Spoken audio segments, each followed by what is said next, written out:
Yeah, I would say to that story is that mother, father, they already had a dark element to their hidden secrecy of things, but they were upset not only because of the fact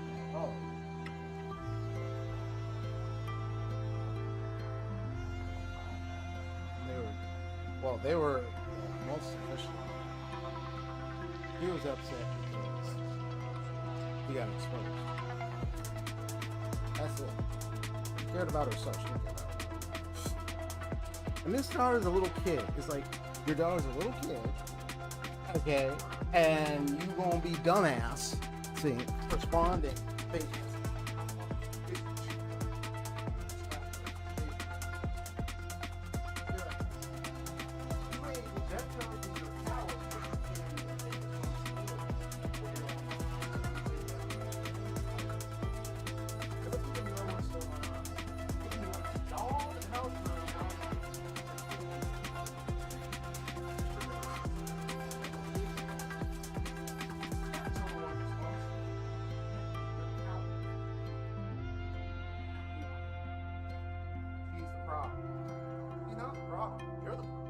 Not willing to own up to it. So, there are cowards that are like that. They will blame a child for what they do. It's like I would go up and knock on front of that sign like, you disgusting coward piece of shit. Like, yeah, because you're a coward. Because you want to sit there and blame a little kid, innocent, who had no idea what's going on, and just sees or notices something, and said, this is a little kid. Even if it was an adult, you got busted. So stop acting like you don't have responsibility. Because that tells me you lack responsibility. And you're not really out.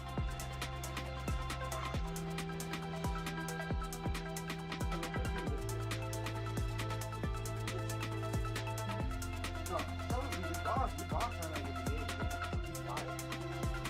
Maybe that's the child. Actually, that child is very much a child.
My friend, he saw what that guy did. He hit and the guy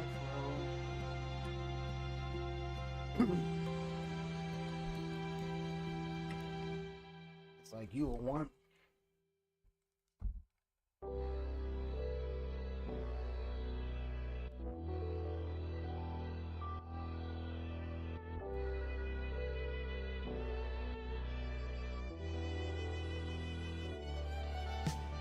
Trying to get a hand on this, Miss Jinxie, huh? Is that why you looking like that, huh? Is that why you looking like that, Miss Jinxie? You trying to get your hand on this, huh, Miss Jinxie? Testing, 1, 2, 3. Testing, 1, 2, 3.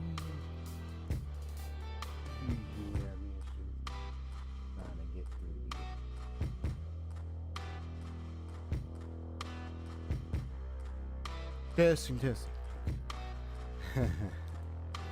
My cat over here. I'm trying to get a good angle, huh?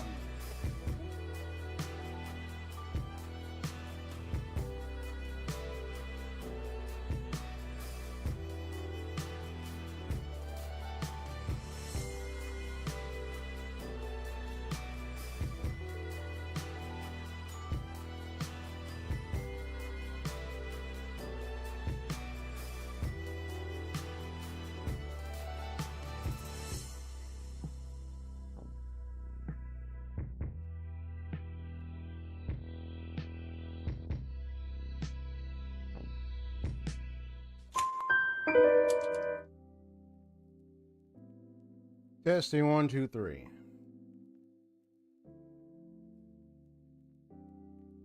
Hello, hello. Testing 1, 2, 3. Okay, looks like things are moving in sync to my mouth.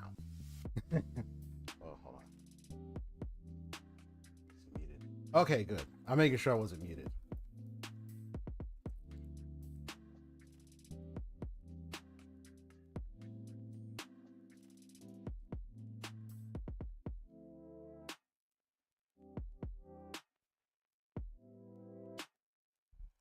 My cat over here. They're over here at the desk kind of hanging out. Ain't that right, kitty? Well, this is your host and a fabulous fellow detective here, friendly detective here, just going on another case right today, and that is Scarlet Nexus. Now today I didn't have opportunity to go through a lot of the video clips that I did record on yesterday's stream, but I will find the time either later on today, post stream, or tomorrow. I might not try to record some of the game some of the games today that I'm playing, might not, just to alleviate the amount of space, because I got to go through the existing clips I have right now, so I might not capture everything in Scarlet Nexus per se. If I happen to find a good moment, I might do like the replay buffer button or something and then try to catch that. So I might pay attention to more like some of the epic gameplay moments that I could capture if I can. What I mean by epic, I mean I'm just looking at for moments where it like the gameplay not only worked on my favor, but I got a bit creative with it. However that means, though, that remains to be seen. I mean, there are already tons of clips of Scarlet Nexus on YouTube, so obviously, you know, I'm going to be one of the many that is buried within, but I'll try to see what I can capture, what I can get if I happen to find something intriguing as I stream. But if not, I'm just playing it and not recording. But this is your detective coming back into the light and about ready to take the magnifying glass and observe what goes on in the story of this game, the experience of Scarlet Nexus once again.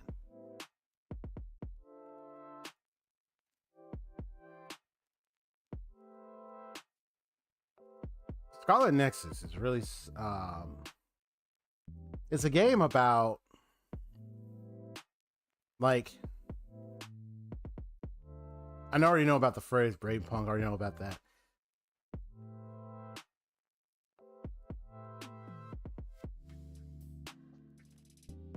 I say it's a game that kind of puts to the question of a unity that's either forced or fluid, if you know what I mean.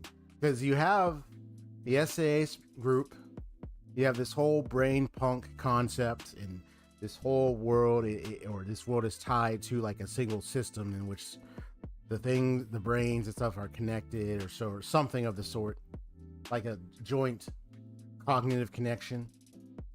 Somewhat.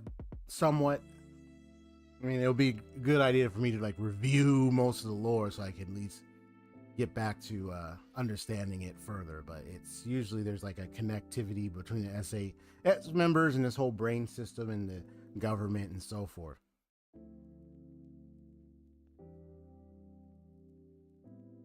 But now that we're seeing the whole thing about how, oh, look at what this government is doing, look at what is happening right now, and what's revealed about the main character, he was once a dud, but experimentation gave him the powers that he has, but he has to take ample just to alleviate the pain, or try to deal with the pain that he keeps having from time to time. So ample is pretty much medicine for him.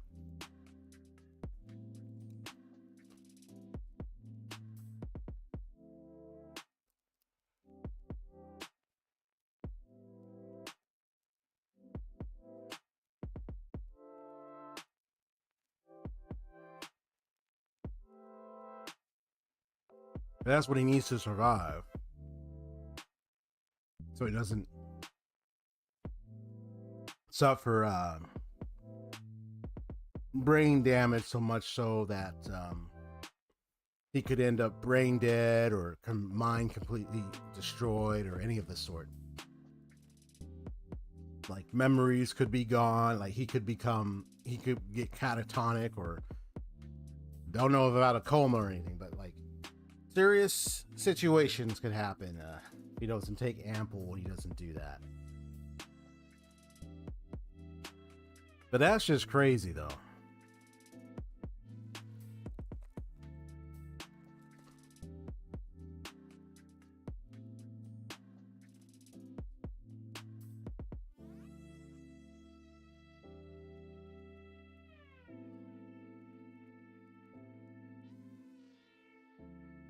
Kind of veering off, kind of getting right back to how we're already dealing with. So it's like both games, like this game we're dealing with the powers that be, with, you know, and stuff like that, and then in the other one we're dealing with another powers that be, and that's with Artorias's Abby, and him being the shepherd and the Anominat Laphicet looking figure.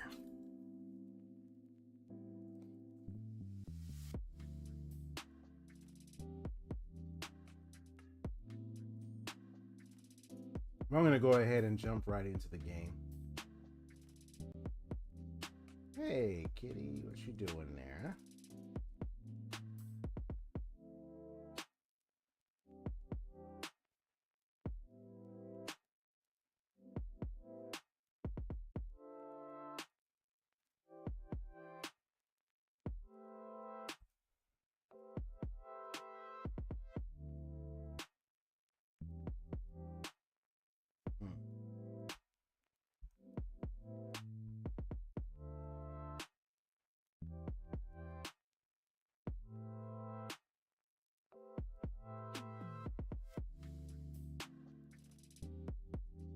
Yeah, I'm trying to get the game thing to show up.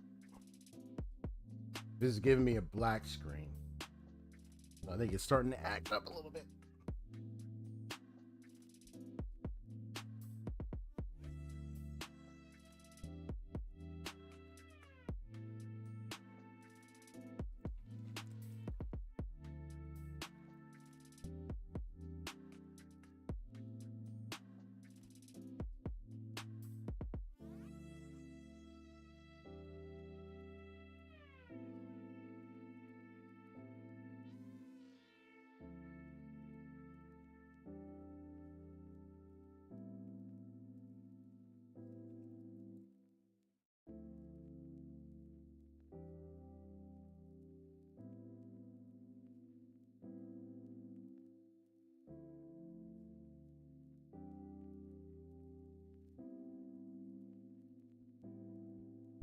Okay, that's strange.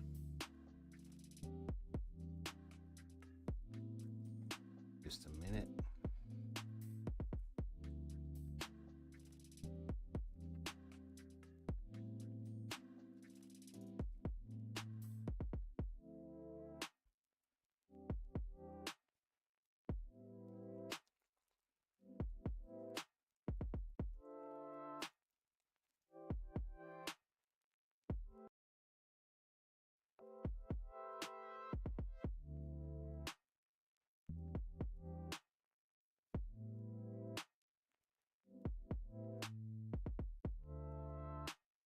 Yeah, I'll say what's up. Trying to get this game to show up. Come on now.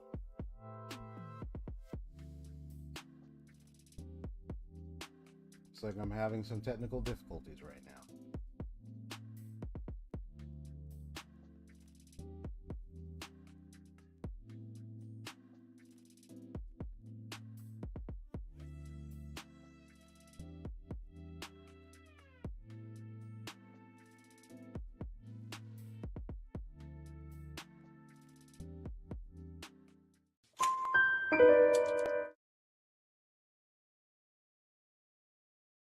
There we go. All right.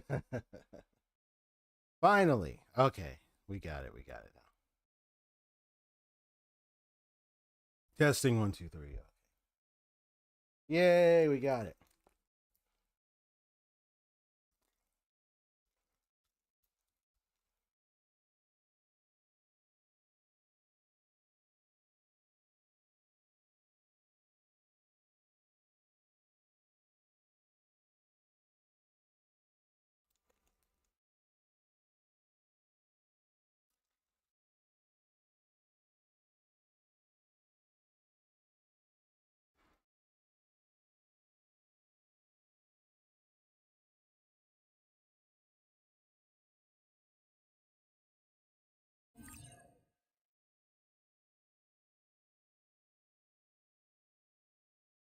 Ah, okay.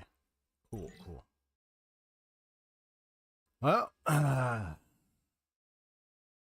continuing with Uito, the one who was a dud, made to be a telekinetic force by some experimentation he didn't ask for, and he was put in as a kid.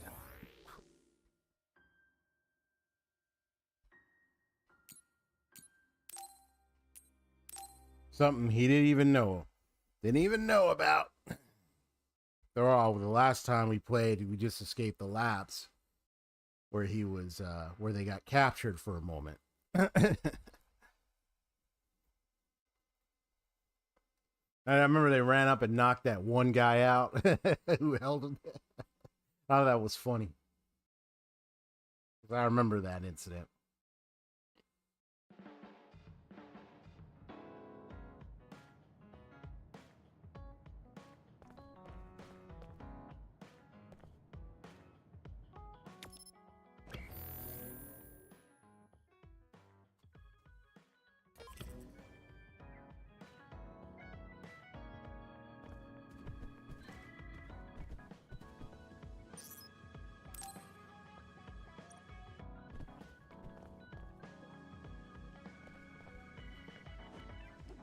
All right, kitty.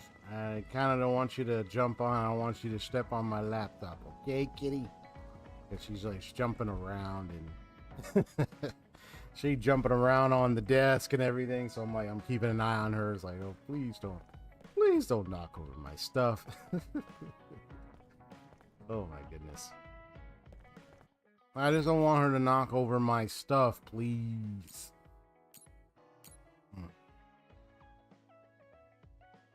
Yeah, you only have so much funds, so it's kind of like, you know, a lot of limitation, but doesn't mean I can't improvise a way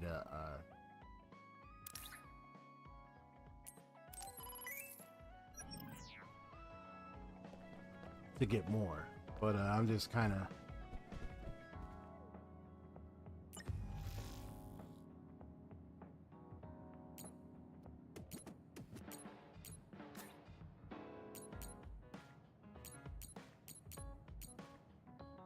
yeah, all the fights. Get to do all those again. Okay. Those are the master ones. I'm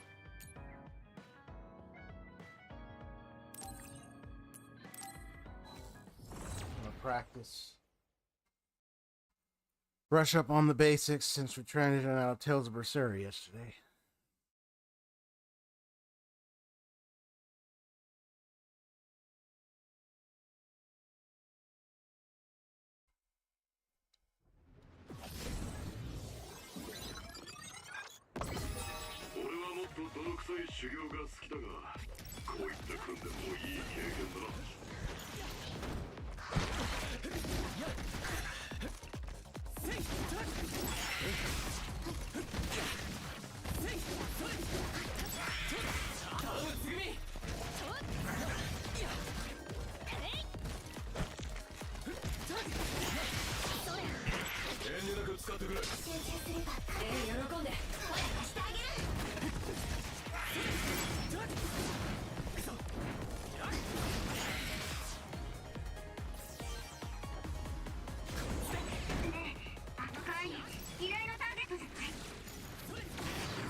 Nice.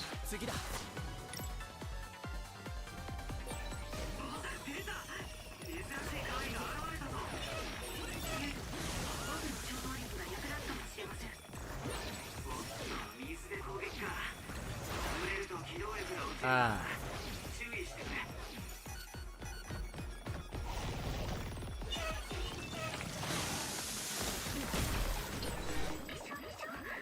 why I'm gonna rush on the basics. Miss Jinx, I'm kind of very focused here, so you might want to stop moving around too much. Okay, kitty?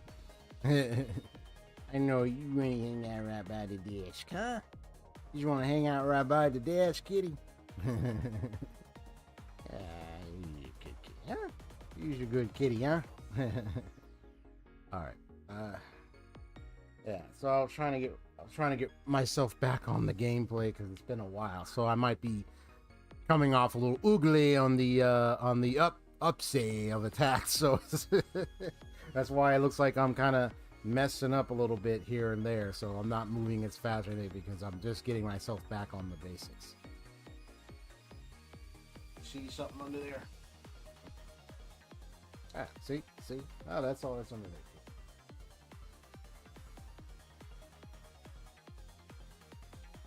Yeah, you good there, kitty? Are you good? Yeah, you good there, kitty? My thing froze. Did it freeze? Oh, see? Come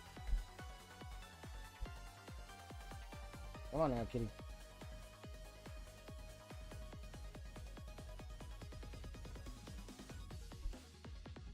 Uh-oh.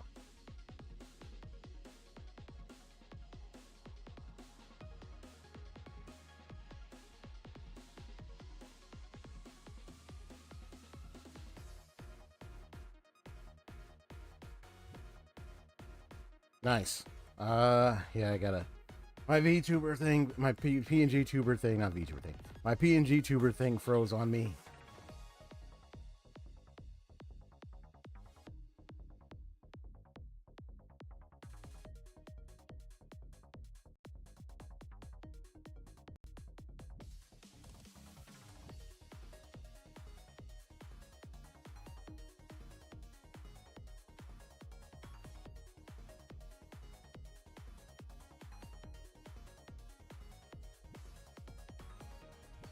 All right, testing 1, 2, 3.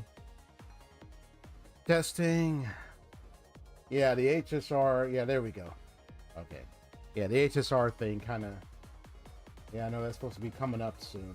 The patch is gonna go live. Real synergy. Okay. All right, now I'm back on. Sheesh, Louise.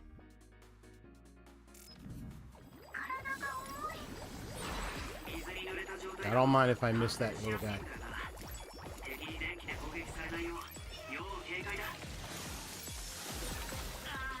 Just remember how the target go like that. That does that, brings them in for other attacks.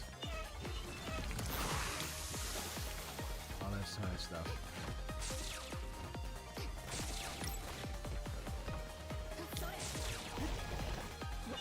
Double jump. Basic.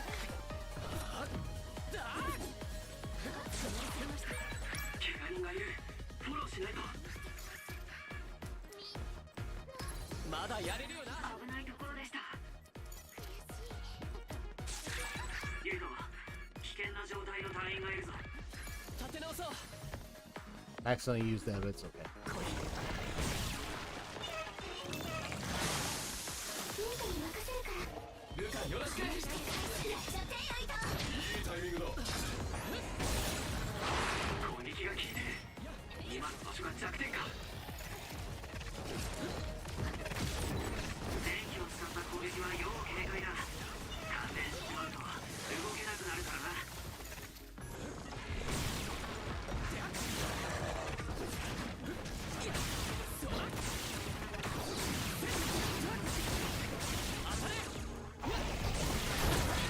Whoops. That was my bad. Accidentally let go of the button.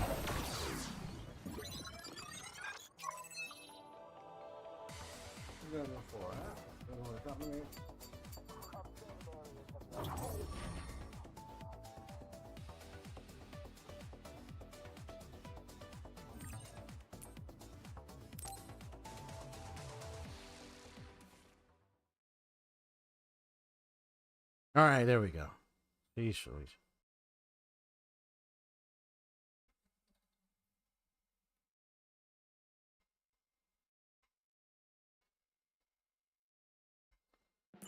You good there, kitty? You seem to be just wanting to try to see what's under the laptop, but the laptop is fine, Miss Jinx. Okay. Hey, kitty. I just want to do it again just so I get back. Just excuse me to get back on basics. Time and time again, I want to make sure I get this right. I'm gonna play this for about like an hour and a half or two. I don't know how far I can get in here, but just try and play it for a little bit. I got some things to go over after, do after the stream.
Got him.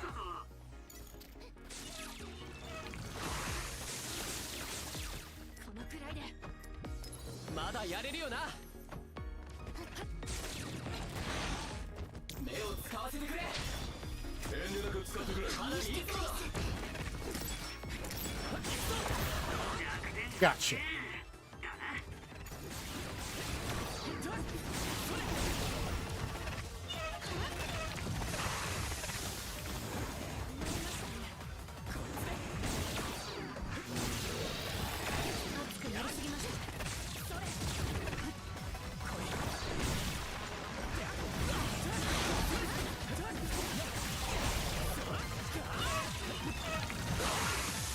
Oh, come on, bro.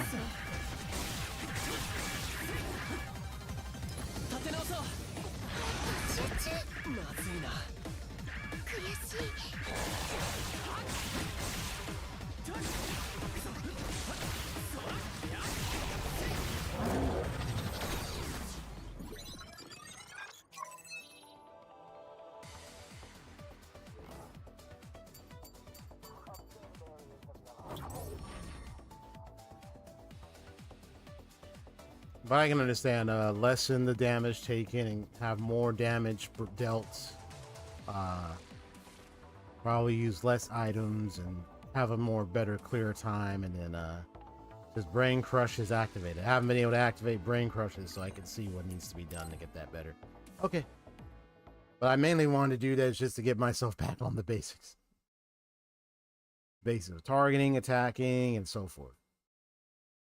Some cases I want to make sure I dodge better, because that's another area where I kind of messed up. That one where I did the dodge and that one hat everything did well, so at least I got that one down. But you know, it's a matter of like the training of timing on these different type of enemies that I fight, especially the bosses. Okay. Yeah, so I believe I already built most of the bonds here. I think I gave him a gift before. I seen him there. Well, she's hitting me. Ah, no, she's not hitting me. Okay. It's like, stop hitting me. All right, let's get going. I know there's the side quest stuff. Oh, I got lots of BP. I could definitely get some more stuff. Okay.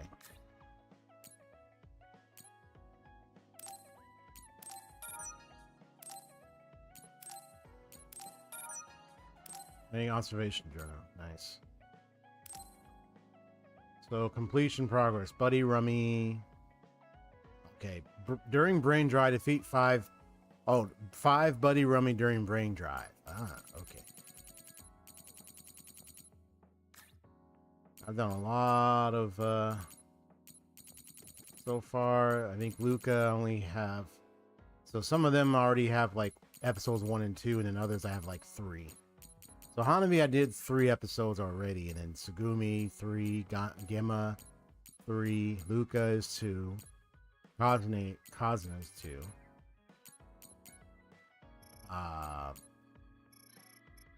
Hidden is 2. Yeah, Shin asks to see Uito again, but he suddenly bombards Uito with criticism over his performance in battle when they meet up. While there is some truth to Shin's unsolicited advice, Uito finds it offensive.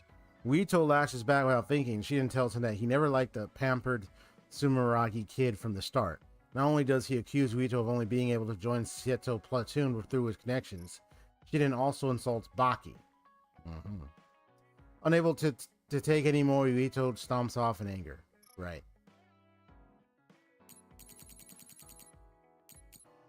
I mean, of course, Shuito, I mean, yeah, he took it very personally. And I kind of look at it as, you know, it's not like all of Shiden's criticism was all bad, but there was just some parts to it where he didn't said, well, I never liked the Pampers Sumari kid, and when he got further into that, that's where it crossed the line. That's where he went on the personal attack then on him in response. And I look at that and I say, well, okay, I guess now that means he doesn't you gave him a reason not to listen to you now. Okay, I can get your frustration, I can get it, but you're saying that you never liked him, that pretty much now defeats what you just said. So, like,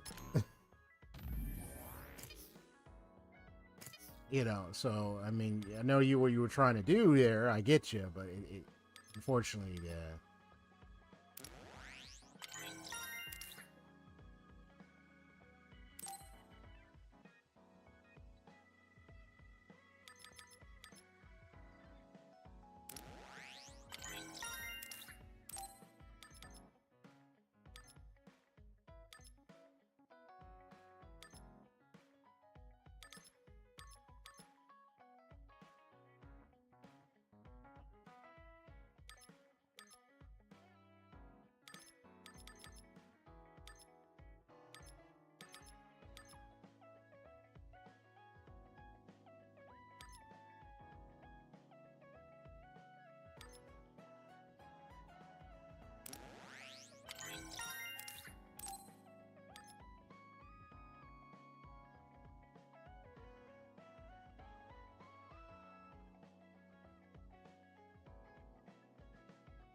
you can activate wall and brain drive. Wow.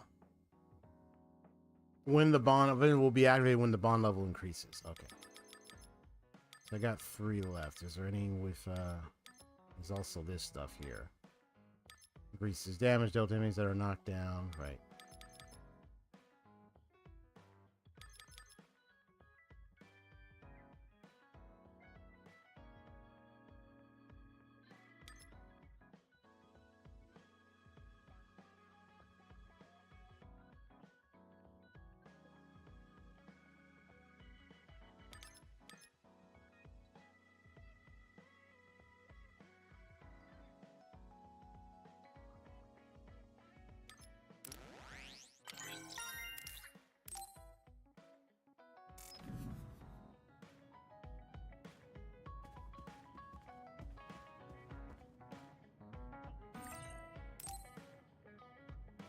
れたな。少し休もう。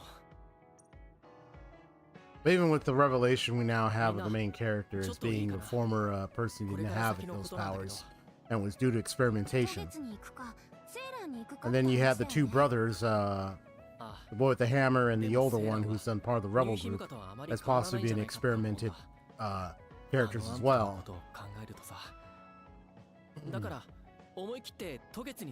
Yeah, so now with such revelations, is what he shall do now, because yeah, now you know that this has been the hand you've been dealt with. This is what you're facing. So the next steps are the case at this point.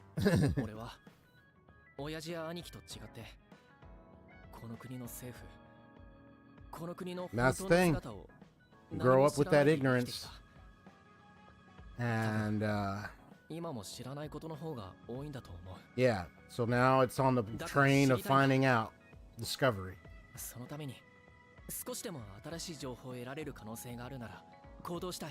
Risky, of course. 隊長に同意だ。アジトは安全かもしれんが、このまま息を潜めていても事態は何も変わらんからな。それに外部から独立しているなら、ユイトがスオーやセイラン、重ねに狙われる危険性も低くなるだろう。どんなところかわからないけど、行く価値は。You don't know until you check it out. But it's always good to exercise caution.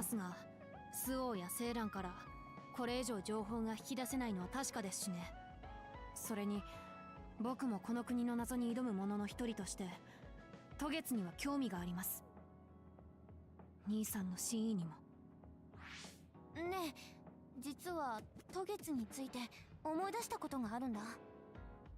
前にね、うちのおじさんが仕事で渡月と取引をしてるって話してたことがあったの。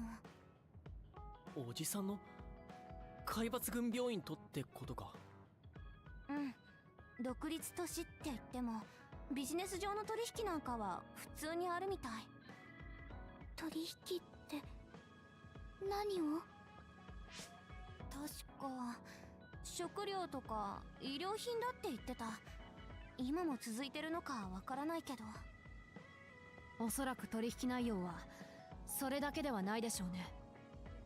海抜軍病院が絡んでいるとなると、超能力研究や怪異化技術に関わるような何かだろうな。なんか渡月もちょっと怪しいよね。元より多少の危険は承知の上だ。虎穴にいらずんば孤児を得つというやつだろう。うん、俺もそう思う。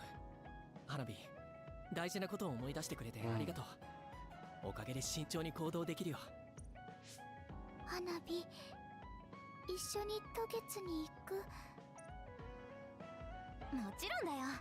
別におじさんと取引してようが私には関係ないもん。むしろ悪いことしてる連中ならとっちめてやらないと。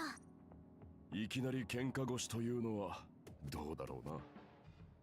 心意気だよ、心意気。I know she said that casually, you know, but it's like I ain't trying to be starting something, you know, but still, it's more along the lines of if they start trying to assault the group or try to attack the group, then you gotta defend yourself.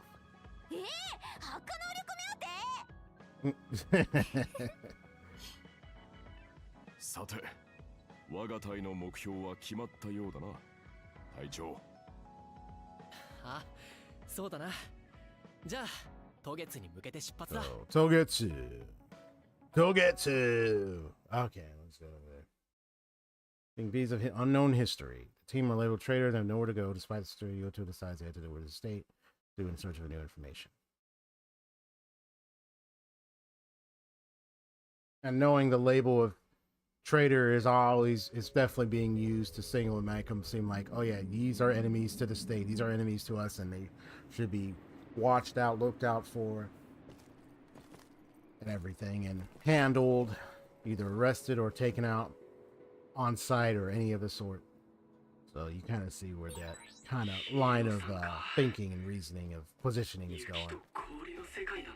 And grab these things.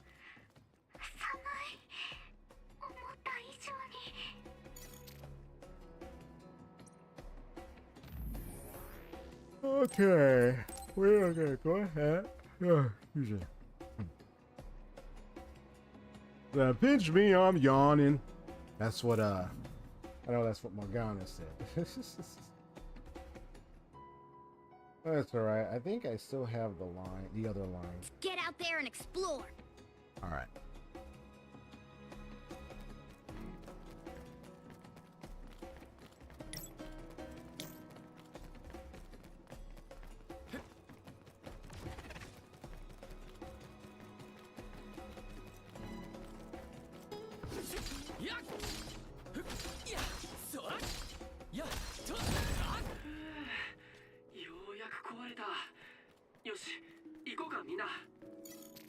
Before I go there, let me okay.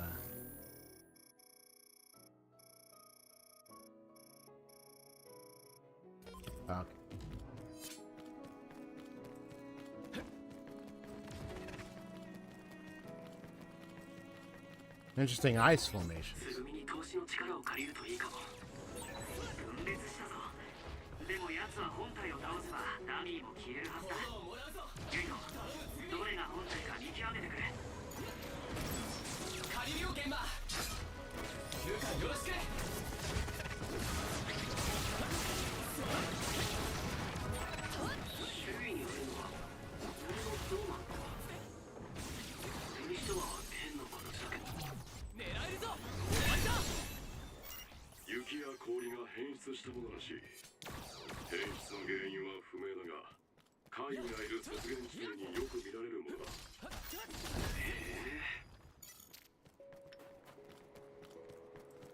Yeah, I kind of like just the way those yeah, look at this this is ice it's like ice sculptures. Kind of like alien-like ice sculpture looking things, you know.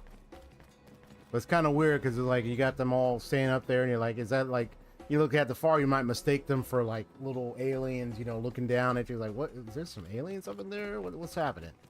Right?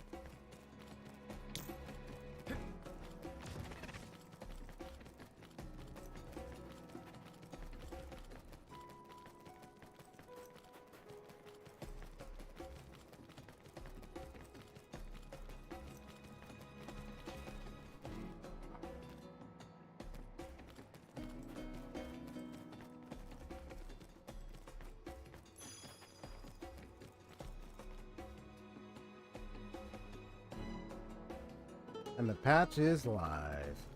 Crowd goes wild. Woohoo!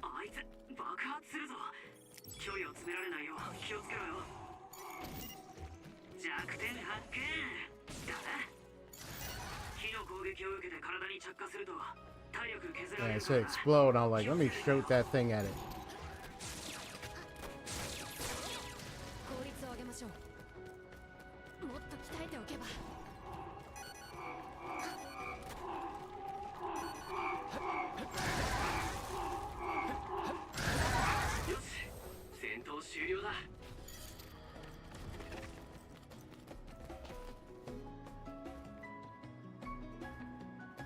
Kind of fascinating, a little creepy at the same time, looking around this environment.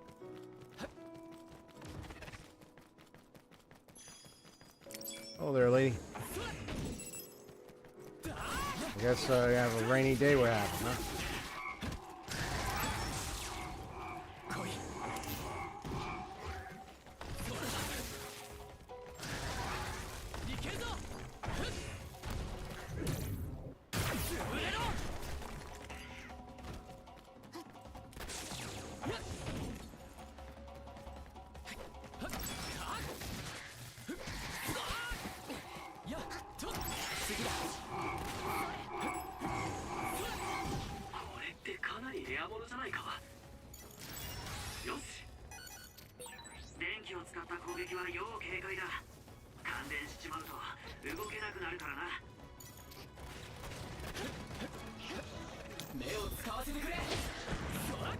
I didn't need to do that one. I meant to teleport.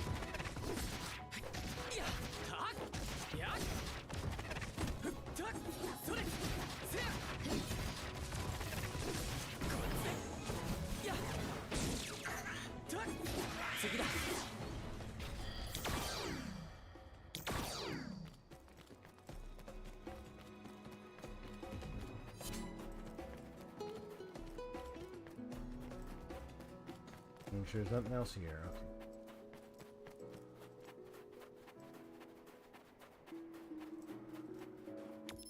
Okay.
You got her? You got the level 99, 999. Silver Wolf.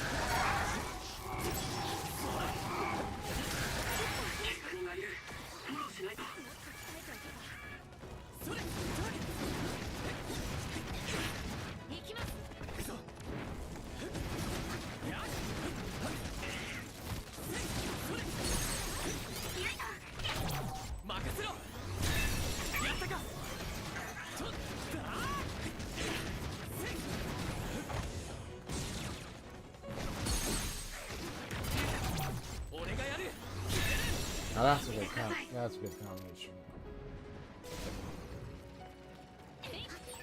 あいつの硬い外角を壊すには何かでかいのを叩きつけるのが良さそうだぞ。よし、ユイト、念力だ。油みたいなものをかけてきやがった。あれを食らうと。Yeah, so you got her, right? What do you mean, never mind? Oh, there we go. Were you hoping to try to get me into clues or something, or?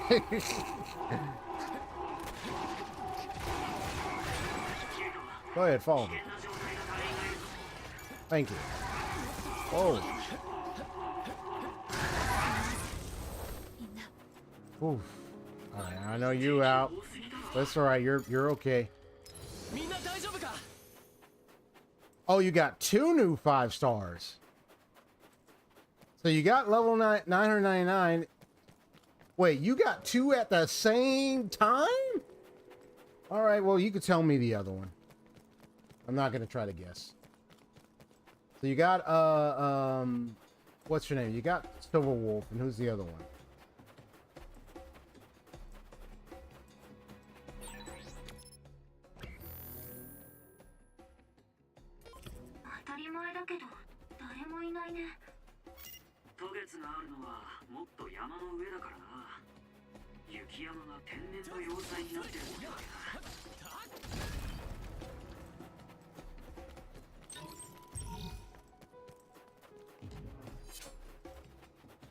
Yeah, if that's the case, that's cool. You managed to pull. You were pulling. You got 2 5 stars. That's crazy, bro.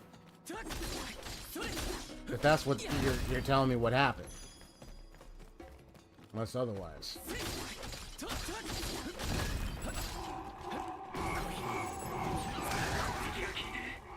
今の場所が弱点か。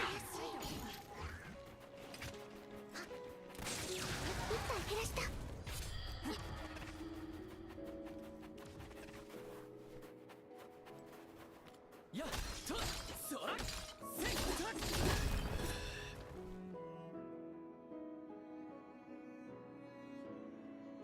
Oh, so you lost 50-50 to Yunli. Okay, because you don't have Yunli. Yeah, that's the standard. Okay. So you got her, but you lost 50-50. And once again got Lucky Pool after that, which would be the level 999 Silver Wolf, right? So you got Yunli by accident, I mean, because of the 50-50. But then you managed to make a Lucky Pool, making a comeback, and then you got the new Silver Wolf. If I'm reading that right.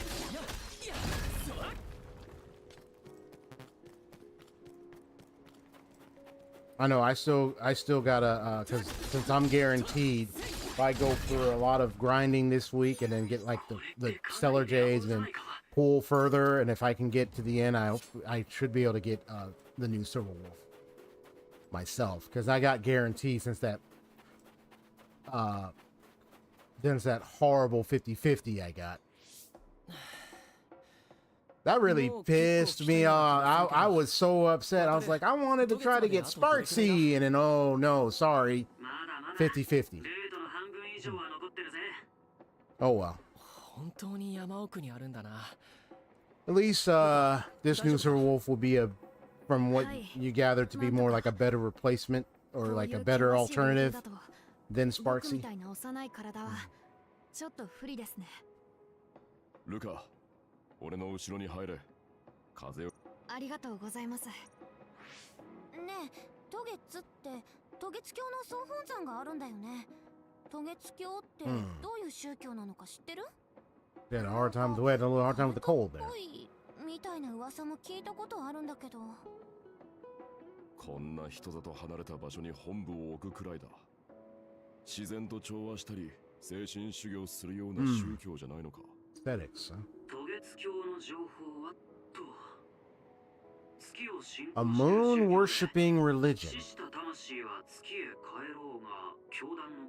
Hey, the soul returned to the moon.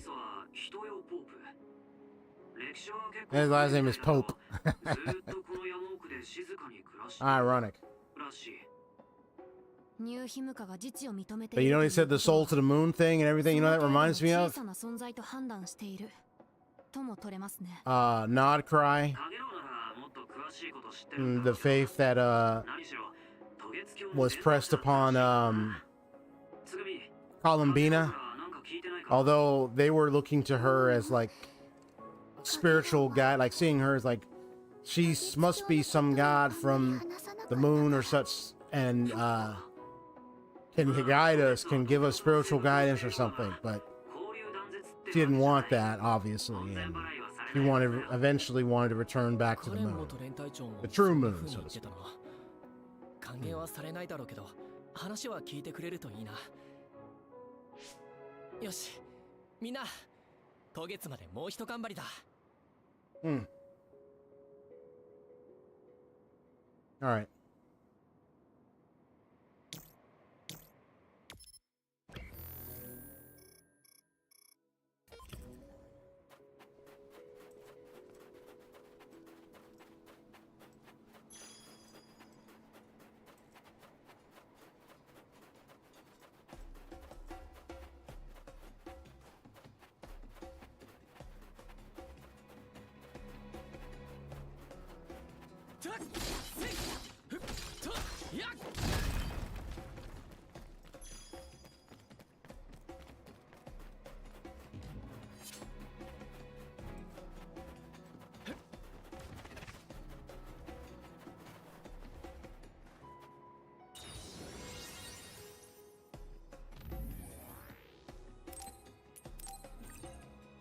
All right, so we are level 40 right now. Okay.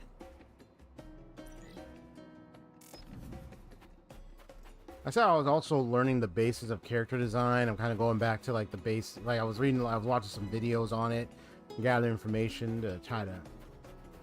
Because I know I have my little detective character here, but I'm gonna kind of do some more reworking, kind of, you know, continue fine tuning my character design stuff.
Yeah, well, the way these sculptures are, yeah, they're like, this could be like a big and like landscape environment display. I wonder if the people of this Togetsu, wonder if they designed these little ice things. Feel like they're all like finely tuned and sculpted in a way. So I figured, they're like, I wonder, did they make it like this, or once those things form themselves? I mean,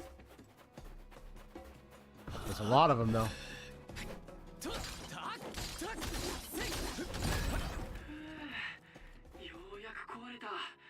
よし、行こうかみんな。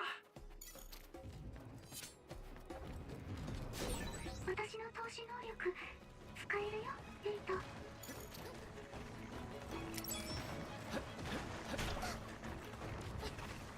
声貸してあげる。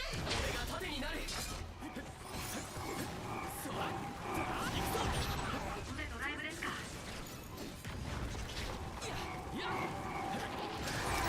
少しは成長できたかな。弱点発見だな。あの階の周りに入らないよう注意してください。自爆に巻き込まれますよ。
Come on, come on.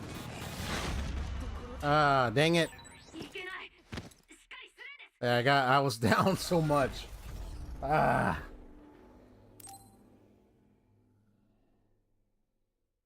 I was laid down on the ground. I couldn't even, I was like, oh no, I couldn't move. Damn it. Ah.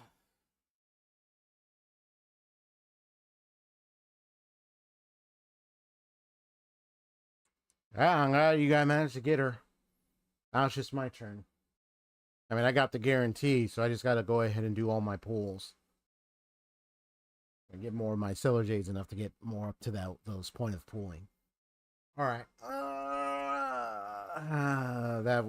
That fight was insane. ようやく壊れた。よし、行こうかみんな。炎をもらうぞ。うまく使ってください。分裂したぞ。でも奴は本体を倒せばダミーも消えるはずだ。ユイト、どれが本体か見極めてくれ。あいつ爆発するぞ。距離を詰められないよう気をつけろよ。火の攻撃を受けて体に着火すると体力削られるからな。気をつけてくれよ。任せろ。やったか。ド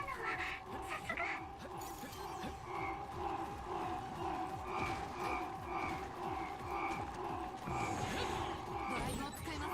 攻撃が効いてる。次は場所が弱点か。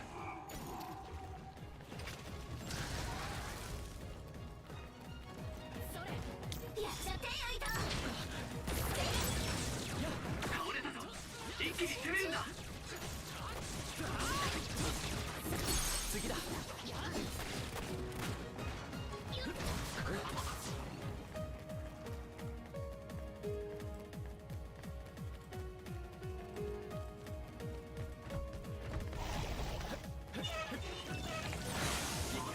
水で攻撃か。濡れると機動力が落ちるからな。注意してくれ。電気を使った攻撃は要警戒だ。感電しちまうと動けなくなるからな。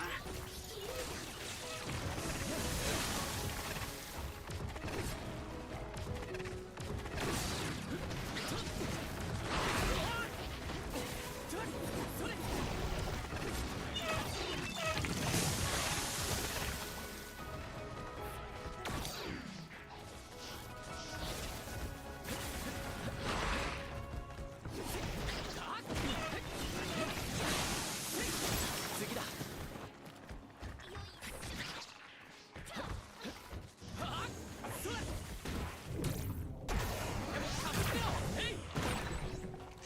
油まみれの相手にはもちろん火だろ。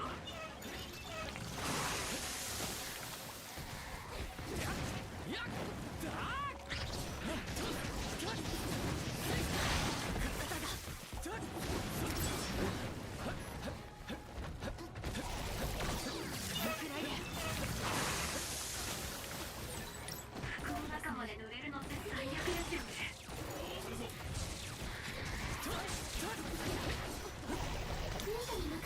ルカよろしく。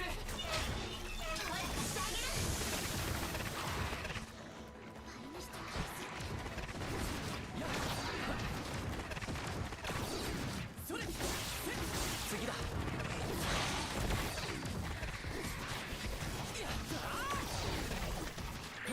ユイト、危険な状態の隊員がいるぞ。まだやれるよな。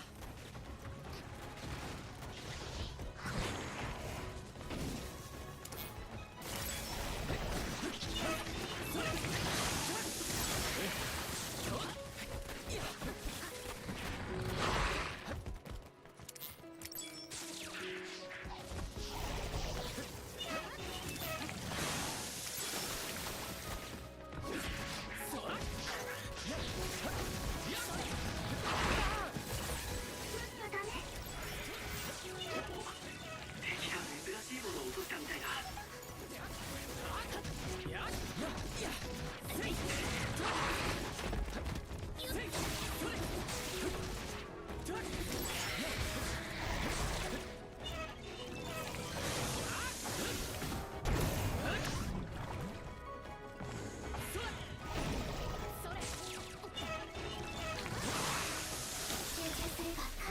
俺が盾になる。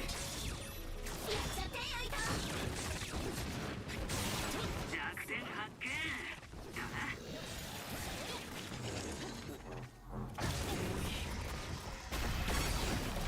Whoops.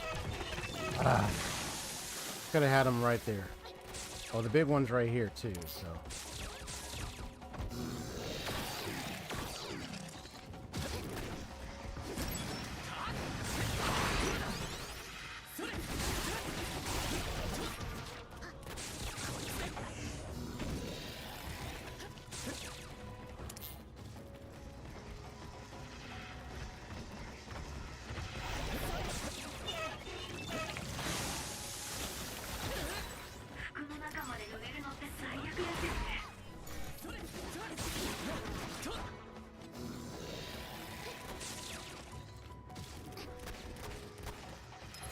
そう。危ないところでした。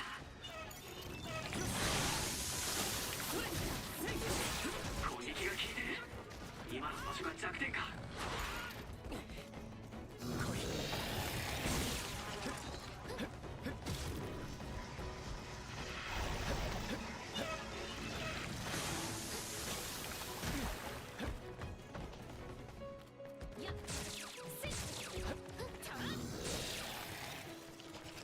Kind of keeping him steady a bit.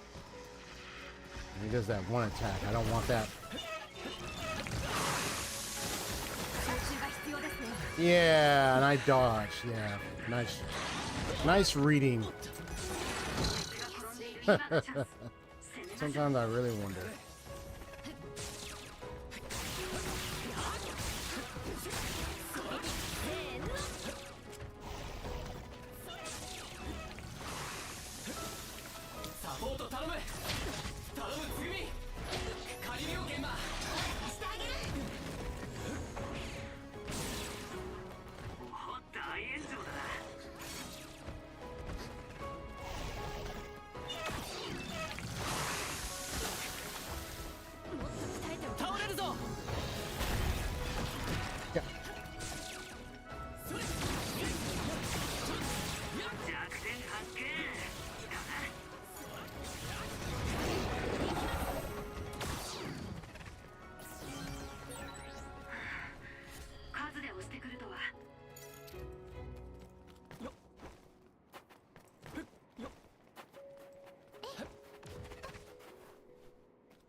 Is that part of the update? You get like a free 5-star this time?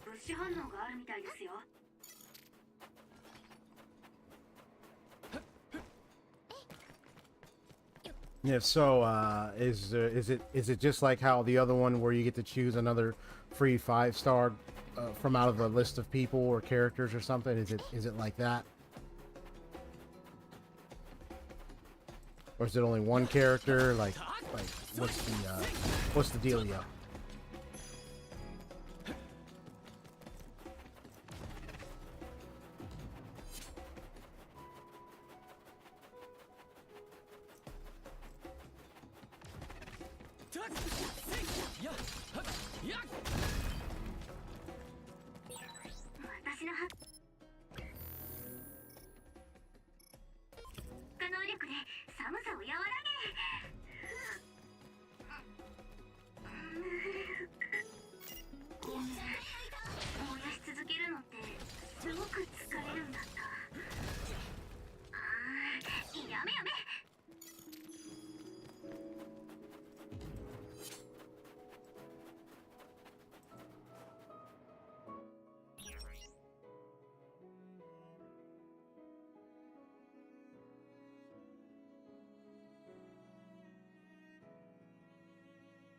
Huh. The shop item, huh? I'm just kind of wondering. So remind me about the shop item again, and I'm thinking of getting Whoa. I mean, I could get Robin. I could see her of a benefit to some other teams that I could think of, like from like millennia ago, but like I feel like Whoa might be a better alternative to get. You know what I mean? I mean, that's just in my opinion. So I think that is a good idea to go for Whoa.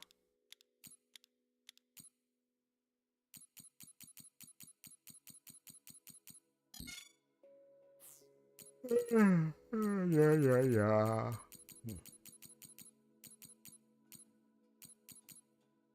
Yeah, I mean, would you think? I think it would be a good idea to get her.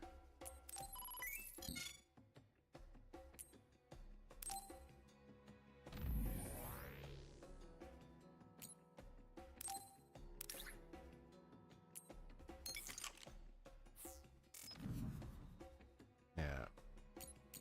Probably get. I know it's going to cost a bit, but hey. Just want to make sure they're well equipped with good weaponry, good gear.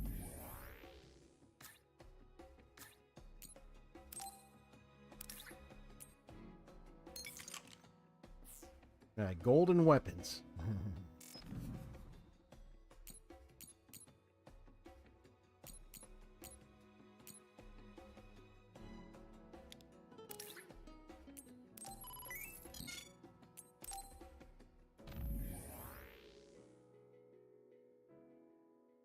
Oh, that thing. Gotcha. Okay. So, I think it is a good idea to get Wolf then. Definitely.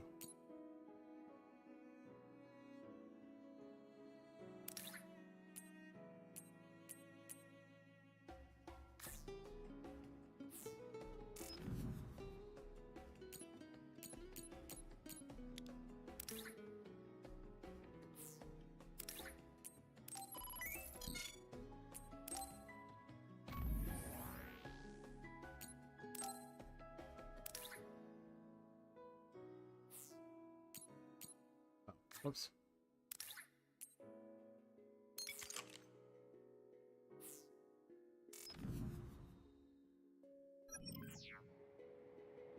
Because I think I have Topaz, but I think I have to level her up. I gotta level her up. Remember, I think I got her a long time ago. I believe I got her. I just don't have. And I got Ron May. I just don't have Laucha.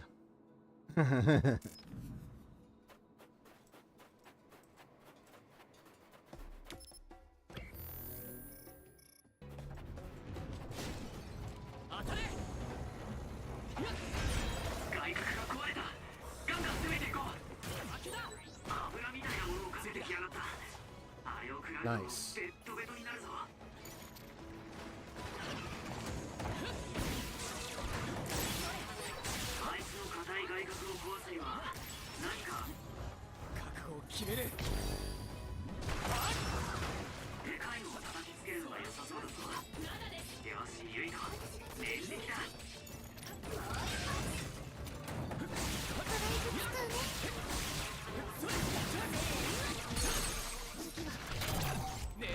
Nice.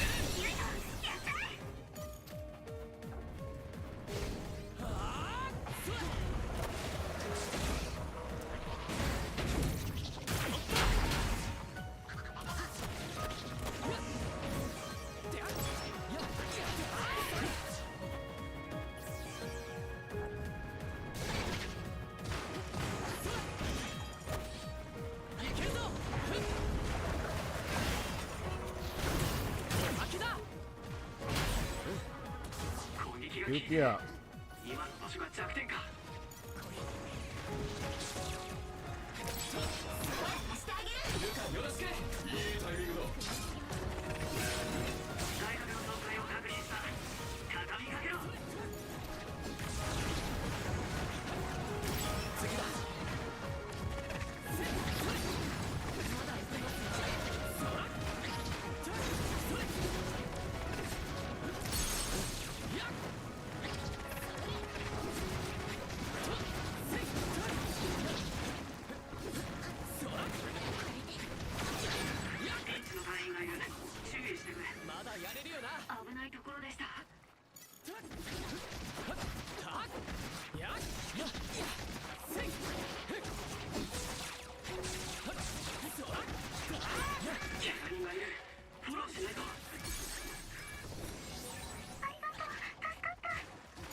Hey, what do you know?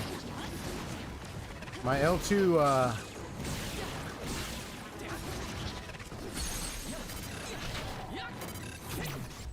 my L2 button is working! I'll tell you in a moment. Oh my gosh. I'm over here pushing the button hard just to get it to work, and I just got the button.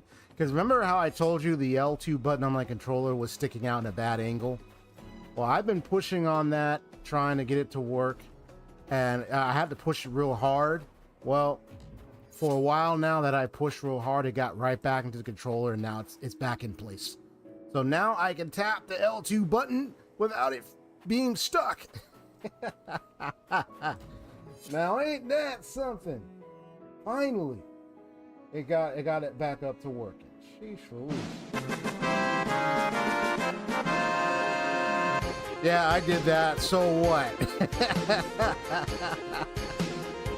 That's my laughable victory right there. The controller finally, the L2 button finally got back in. Praise God. Oh my God. Finally. That button was annoying. It would get stuck. But now I was able to, because it was like, it was sticking out. I don't know what happened. I don't know if I accidentally pushed it out or what. Pulled it out. But yeah, I was able to just push it, and now it finally got back in. Now it's free and it's loose like R2. It's back in place. I am so glad. That thing was getting on my nerves. Yeah, it'd be great for my, you said my Aggie? Aggie, my Acheron?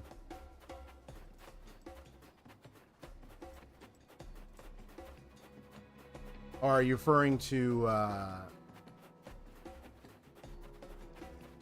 some? I'm reading Aggie. I'm sorry. I know. I'm just so happy you got the controller thing fixed up. But I kind of now I lost my train of thought. What did you mean by Aggie again? You mean Acheron? Or do you mean somebody else? Sorry. I'm just glad. Oh, what do you know? Whoa! Oh, Agaliatine. Okay. Gotcha.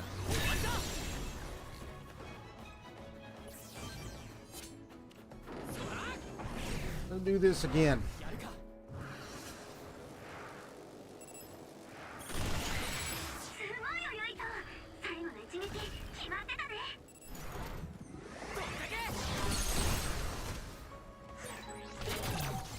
That is tight.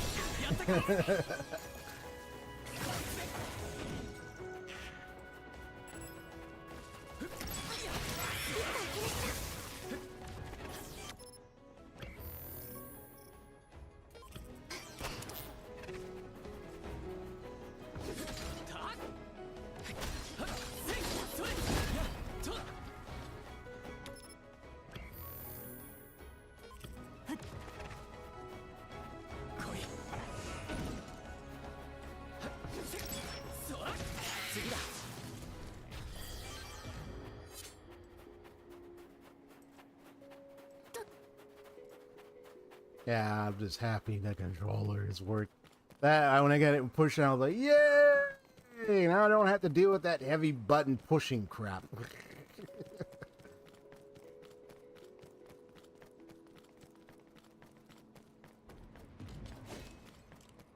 course, there's gonna be enemy nearby.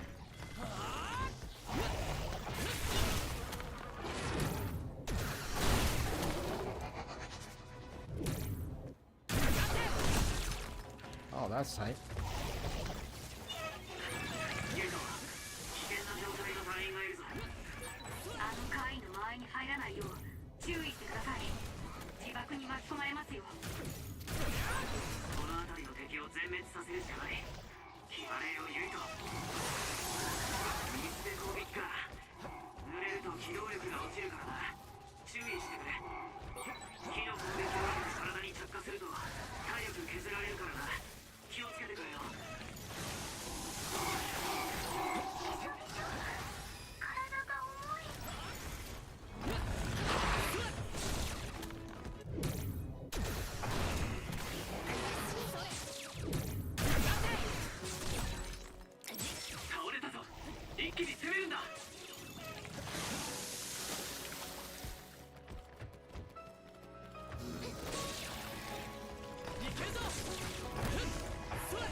Nice.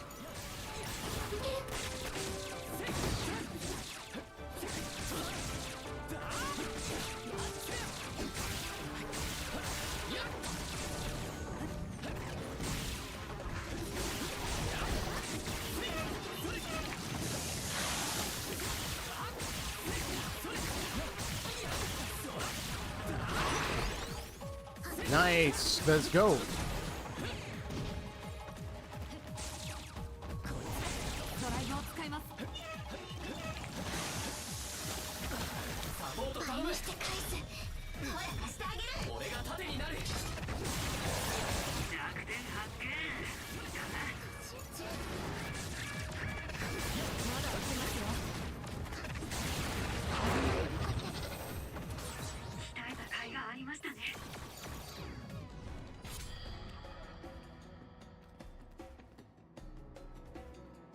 Hang in an express room together, huh?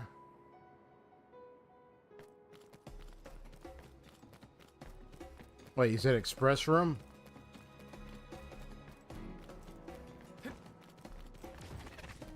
Oh, you talking about the because I remember in the Astral Express we had a room.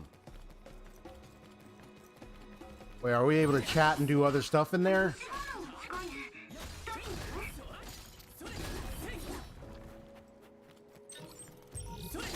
I remember I finished that and I had already made my room a long time ago, but I'm like, now I'm like thinking,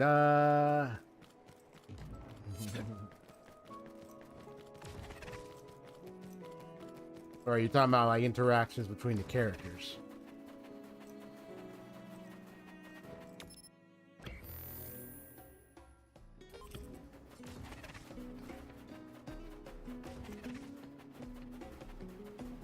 Oh, we get to hang out in the express room? Our express rooms? When I have opportunity, I'll definitely want to try that out. Whoa! What in the world? Yo!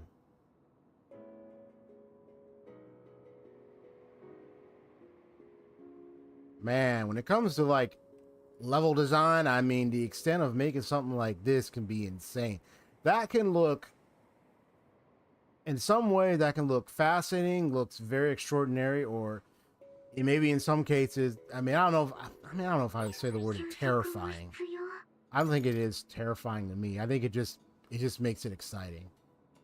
Kind of odd looking at, seeing all them squares like that, though.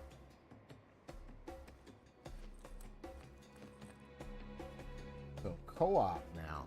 Woohoo! Okay. That's the new thing they added to the updates, huh? So I'm glad I got the characters his own little upgraded weaponry now. So that's good.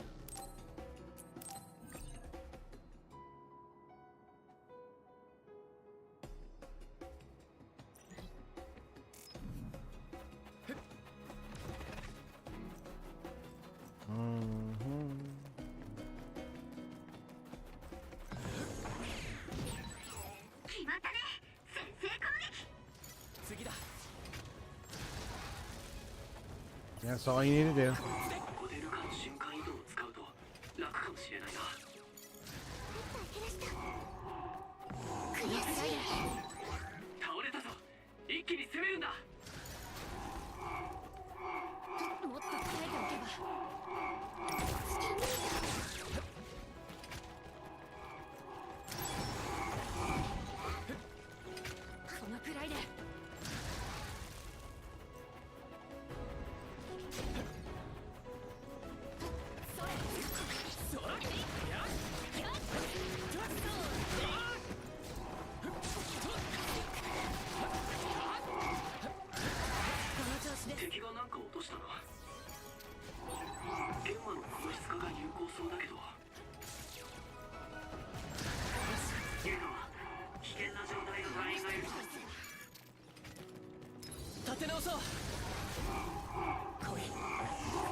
ってください。炎をもらうぞ。いいタイミングだ。頼むつぐみ。外角に当たった。攻撃を集中すれば破壊できそうだぞ。あのカーリの外角相当なものです。電撃を使って重量があるもので攻撃するのが有効でしょう。油みたいなものをかけてきやがった。あれを食らうとベッドベトになるぞ。いけますか？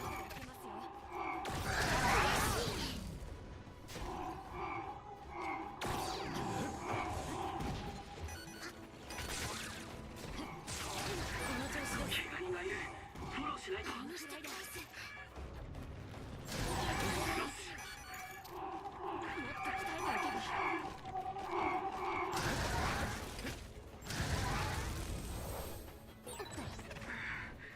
数で押してくるとは。I mean, I can still fight him up close and have to be careful when to dodge quickly. You know, yeah, it'd be a risk and a pain in the butt, though. みんな大丈夫か？たっいや、そらせい。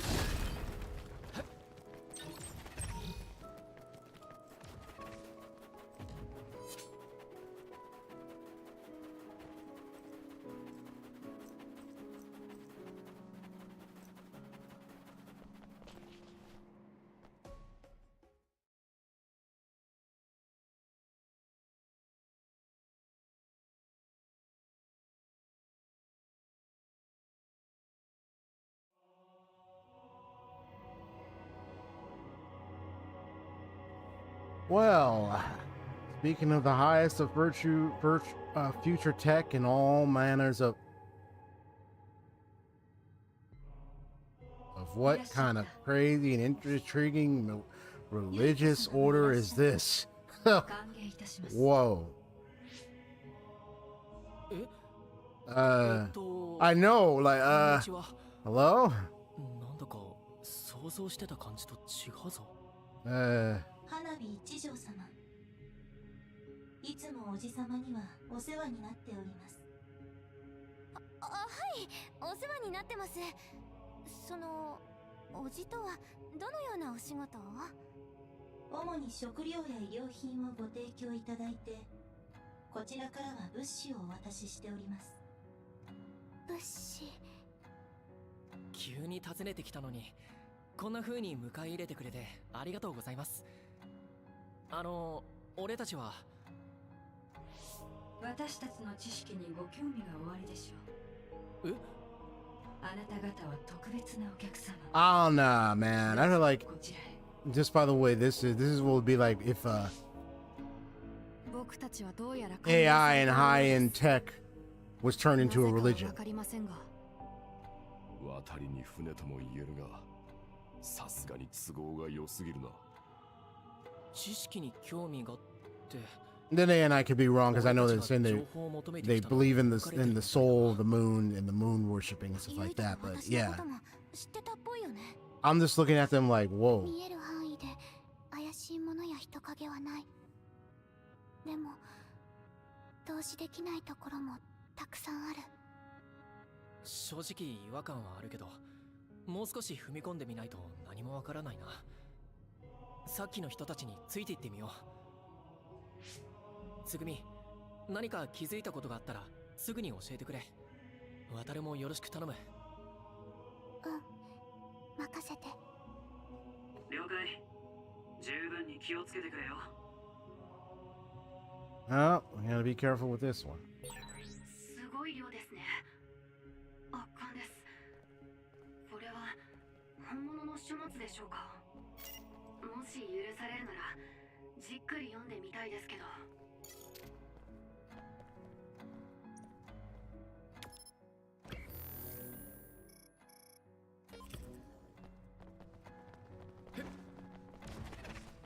Human-like, but not. Okay, so we can't go in that way.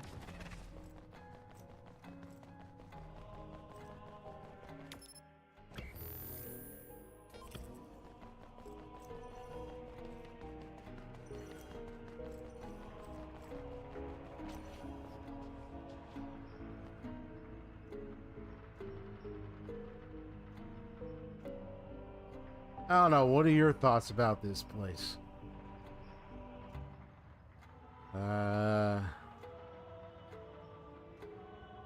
Thinking of Star Trek mixed Star Wars with this. Mixed sci-fi, mix all kinds of sci-fi media and everything we've seen looking at this interior, bro. My goodness. You want to sing Baki Baki while observing this strange and almost terrifying odd complex interior? Wow. Crazy. And what's it? What? Is that supposed to be like some... There's some like translucent looking table and some chairs. What in the world? Now you said crazy. I'm thought like I mean to the extreme degree. あなた方の望むものが手に入るでしょう。対話だと？一体誰と話せと言うんだ？この部屋には私たち以外誰もいない。この机の上の本を読めってことじゃない？ Yeah, looking at the books. あなた方は何を求めますか？ Vision. 強化？ Wait. That's wait, Kyoka. And it's an image of Kyoka. 該当件数1件。境界伝について回答します。境界伝は当月で作成された。What? 何？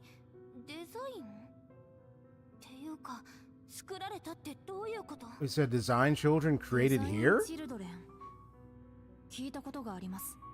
確か特定の遺伝子を組み合わせ、任意の外見的特徴や身体能力を持つよう設計された人間 What? だったかと。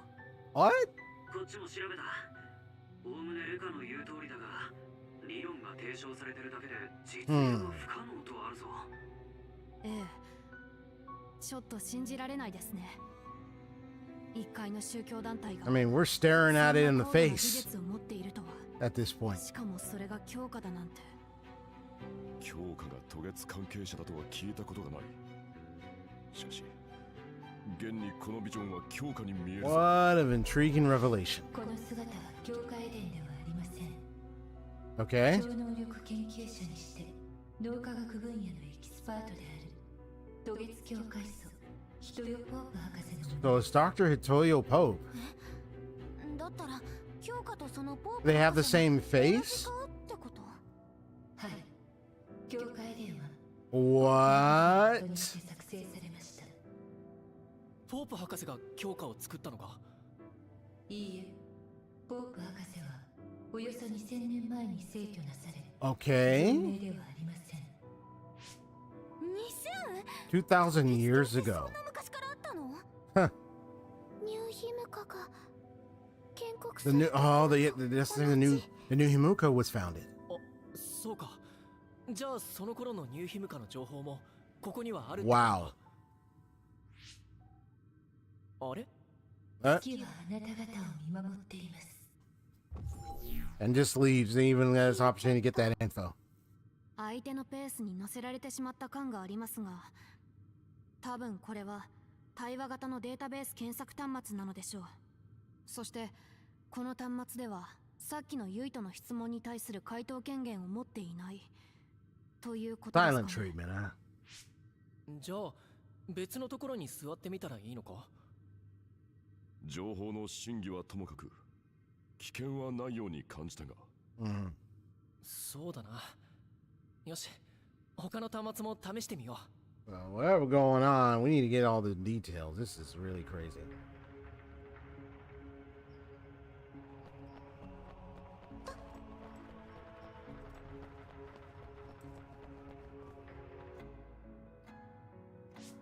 今度は俺が座ってみよう。あなた方は何を求めますか？何から聞けばいいか。ニューヒムカが建国されたばかりの頃はどのような国だったんだ？ニューヒムカ建国について歴史の概要を回答します。ニューヒムカは今から2020年前に地球上で箱舟隊の民が建国した国家です。箱舟隊？それは何だ？月から地球へ降り立った移民団の名称です。え？月から Enter from the moon. はい。原初の頃、人類は地球上で繁栄していました。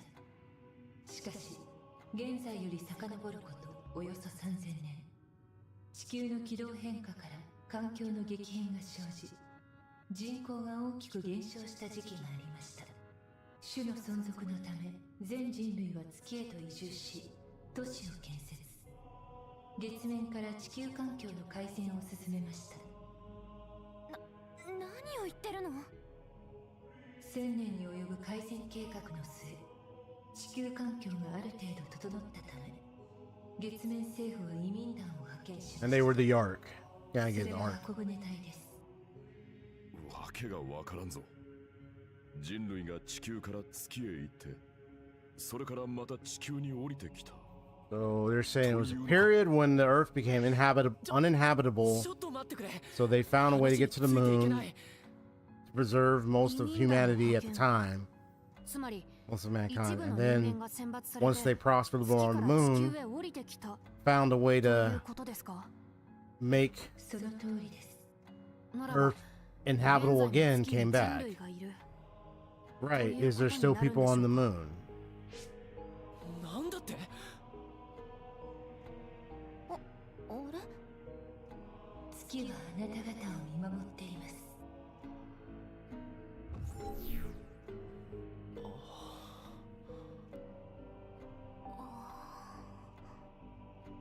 どう思う Hmm.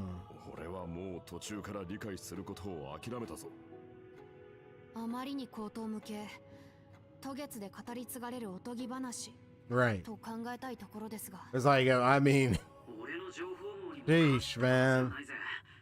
こりゃ渡月橋の経典の一節とかじゃねえの。 question, did that actually happen or 移 did it 民団が not? ニューヒムカを作ったとなると、建国の父、ヤクもスメラギも月から来たって Came ことに from the なる moon んだ then.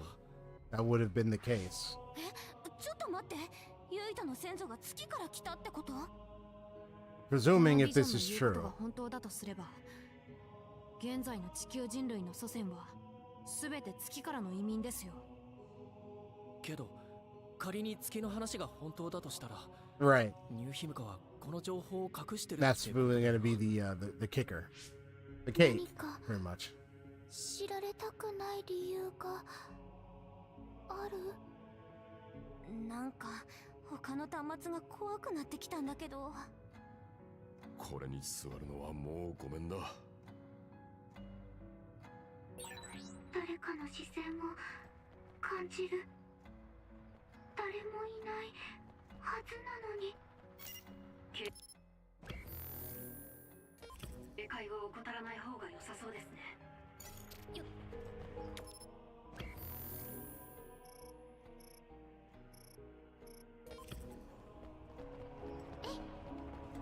I just want to see if this opens from here.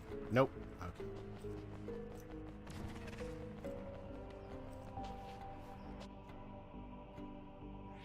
私が座ってみる。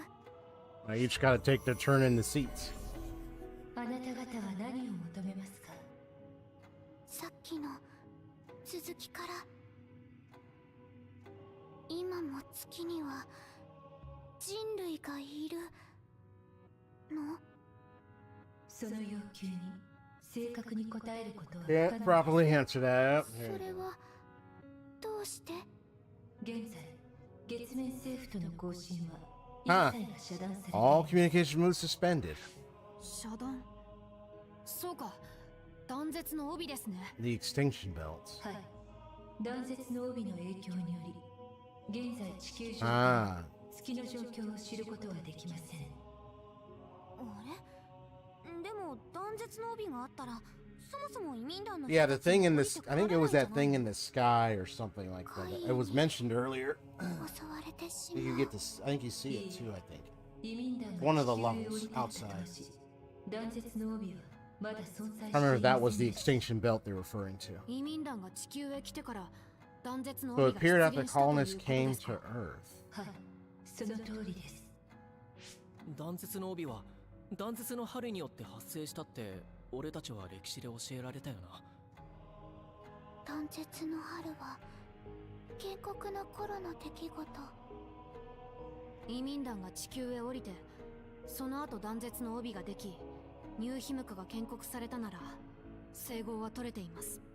だからといって信じる根拠にはなりませんが。じゃあ怪異も断絶の帯と一緒に現れたんだな。いいえ、怪異は断絶の帯の出現後しばらく経って突如として出現するようにな So りました。 much long after the extinction belt. 同時じゃないのか？だって怪異は断絶の帯で生まれるんだろ。 月はあなた方を見守ってい Oh ます。 boy. So 本当に月に見られてるような気がしてきちゃった。怪異について謎が増えちまったな。剣馬大丈夫？ああ。しかし皆この話を信じているのか。俺にはとても。いや、俺もついてけそうにないけどさ。とりあえず本当かもで仮定して情報を引き出すしかねえよな。端末はあと一つだ。ここまで来たら全部調べよ何かさっきから妙な気配がしないか。なんだか気味が悪い。では僕が座ります。あなた方は何を求めますか？単刀直入に聞いてみましょう。怪異とは一体何なんですか？ここでは求める情報は得られません。babe is necessary. ベイブ？う。ここにある端末だと答えられないってことか。ですがビジョンはまだ消えていませんね。そもそも皆さんお気づきだと思いますが、僕たちの偶発的な質問内容と適当に座った端末の持つ権限が一致する方が異常です。それは渡月に何か思惑があるということか。間違いなくあると思いますが、それが何かは。俺たちがここへ来る目的だったスオーでもセーランでも得られないだろう情報らしきものは聞けたことになるよな。もちろん全部作り話かもしれないけどさ。しかし今聞いた話を吹雪連隊長の作戦に当てはめるとどうなる？全国民に俺たちは月から来たと教えるのか？証拠もない笑い話になるのがオチだ。Right. そうだよな。仮に本当だとしても2000年前だぜ。今の俺たちにとっちゃ遠い世界の話って感じだ。ああ、俺もそう思う。だから何か現代の今の人々の危機感に訴える情報が必要なんだよな。現代の危機、回答します。え？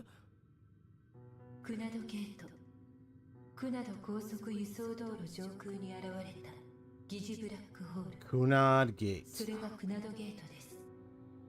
あの局所的な重力異常の話か。そういやあれから特に新情報ないんだよな。でも何が危機なんだ？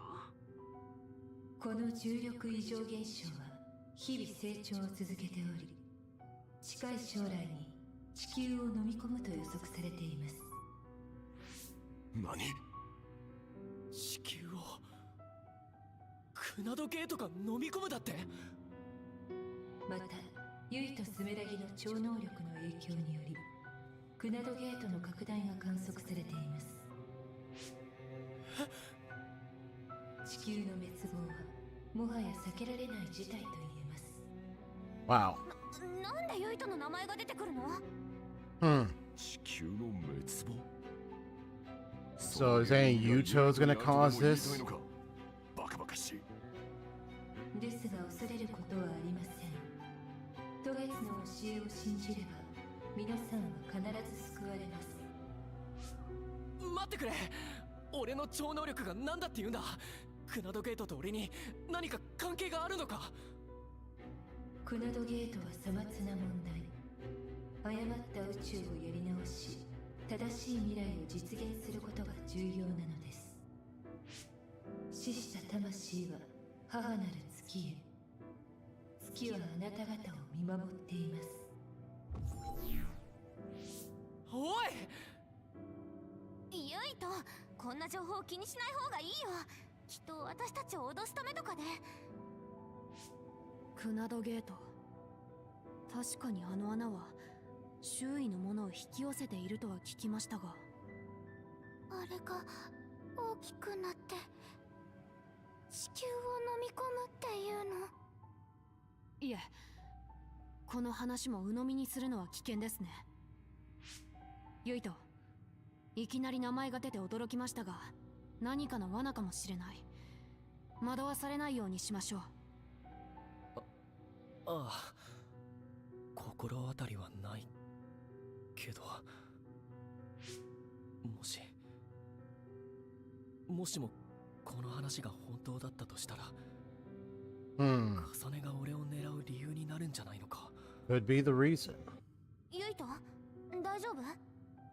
Wonder if this is what she may have discovered. ごめん、 Well, 大丈夫だ。 we still gotta get more info and ensure for. けど、重ねにあって You gotta know what really is going on, what really is the truth, what's happening. Because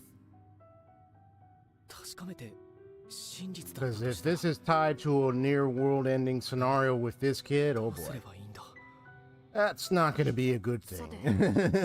端末は調べ終わりましたが、最後の端末が言っていたベイブとは何でしょうね。ああ、そういやそんな名前を言ってたな。ベイブの知識をお求めなのですね。びっくりした。いつの間に。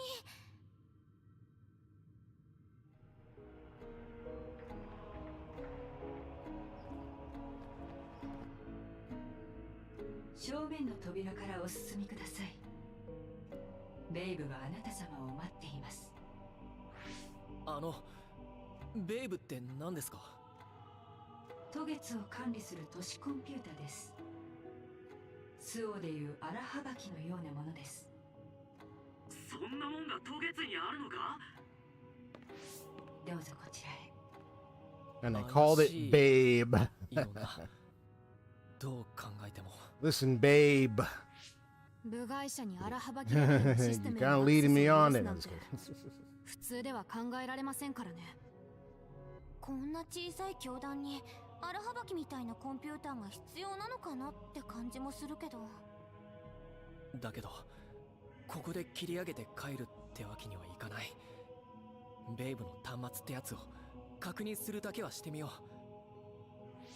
う。あの扉の向こう、すごく広い空間がある。確かに端末みたいなのが見える。気をつけてくれよ。こっちとの通信が遮断される可能性もあるからな。了解。やばそうだったらすぐ逃げるよ。ベイブか。この先は何が起こるかわからない。みんな気を引き締めていこう。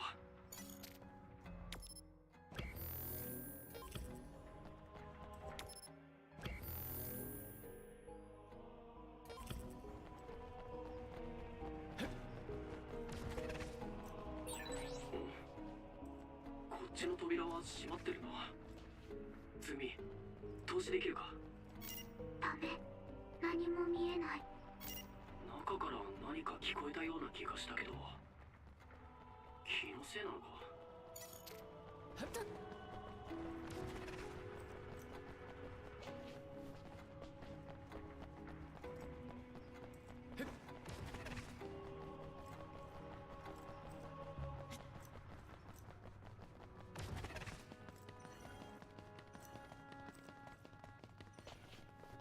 What in the world?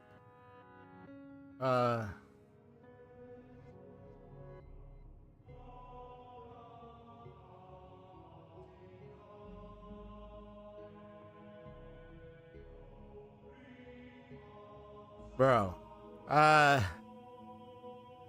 Now this is starting to kind of almost creep me out of I mean, you can see a lot of this. I mean, I'm thinking like a backroom stuff, you know what I mean? Like you see those videos of backroom and stuff. But man, this is crazy. Look at this space. What in the world? Is this all built and everything? Oh my goodness. これがベイブの端末ですか？はい、ユイト様。どうぞこちらへ。ベイブはあなた様の疑問のすべてに答えてくれます。あなた様はここで得た情報が真実かどうかをきっと疑っているでしょう。ベイブと対話すればその疑念も確信に変わる。どうぞ信じて触れてみてください。月はいつでもあなた様を見守っています。渡る、聞こえるか？ダメか。この部屋はサイネットが遮断されてるのかな？ Oh boy. 必要な情報を調べて早めに外へ出ましょう。Mm-hmm. I don't こ know の what 状 could 態で happen. は無防備すぎます。ああ、とりあえず端末を起動してみよ気をつけてね。Yep. う。あれ？ビジョンのポープ博士が出てくるわけじゃないのか。 And he's sitting in the seat now. これ、どうやって情報を引き出せばいいんだ？ Alright. この感じ、さすに近いような。なんだこれは。 Uh-oh. 体が動かない。やめなさい。 Huh? 早く接続を切って。 Well, look who it is. ユイト。重ね。接続って。そうか。ベイブが俺の脳を乗っ取ろうとしてるのか。ユイト。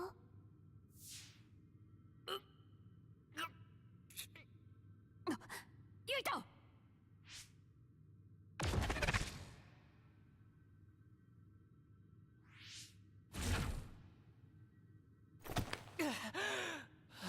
Oh, that was insane, bro. I'll hold my breath on that one. 大丈夫？ Crazy.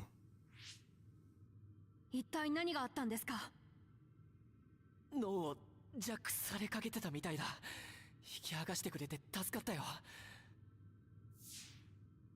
そんなに危なかったの？もうやめよう。先ほどの信者の態度は何か妙でした。最初からユイトの脳が狙いだったのかもしれません。幸いユイとも無事だった。情報は諦めてさっさと脱出すべきだな。ああ、でもタダで返してくれるかな。ユイト、近くにいたから勝手に割り込ませてもらったわ。重ねも渡月に来てたのか。いや、それよりさっきは助けてくれてありがとう。お礼を言う暇があったら手を貸してもらえない？嵐たちが渡月に捕まっているの。 Got captured, huh? 嵐たちが。どこかの部屋に閉じ込められているのよ。あなた、ベイブの端末室にいるんでしょ。そこから渡月全体の扉のロックを解除できないか試してほしいの。わかった、やってみる。どうして重ねたちが渡月にいるんだ。いや、今はそれどころじゃないな。ベイブは渡月全体を制御してるコンピューターだよな。なら扉のロックを解除したりできないかな。どうしたの？いきなり。重ねからブレイントークの強制接続があったんだ。嵐たちがどこかの部屋に閉じ込められてるらしい。重ねも渡月にいるの？またユイとを狙いに来たのか。いや、さっき俺は重ねに警告されて自分が危険な状態だって分かったんだ。俺を殺すつもりなら助けたりしないだろう。わかりました。重ねたちと渡月が組んでいる可能性は低そうですし、あちらも何かあったのでしょう。ルカ、ユイトがまた乗っ取られては困りますからね。大丈夫、普通に操作できそうです。重ね隊に協力するのもいいが、俺たちも逃げる算段を立てなきゃならんぞ。ええ、このロックを解除したら。Oh boy. まあこうなりますよね。ですがこれで嵐たちも逃げられると思います。ありがとうルカ。みんなとにかくここから出るぞ。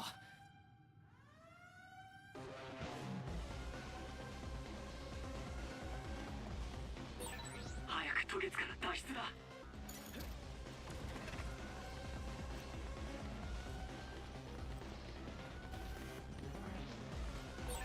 ドア繋がった。みんな大丈夫か？大丈夫だけどピンチかも。早く脱出しなきゃ。早く渡月から脱出だ。早く渡月から脱出だ。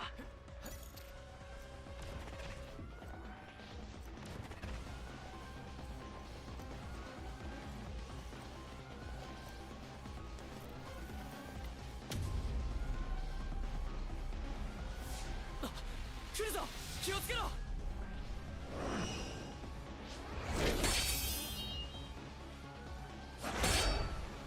Wow. Okay. どいてくれ。Oh. 重ね。強化も一緒に来ていたのか。いや待て。Wait a minute. これは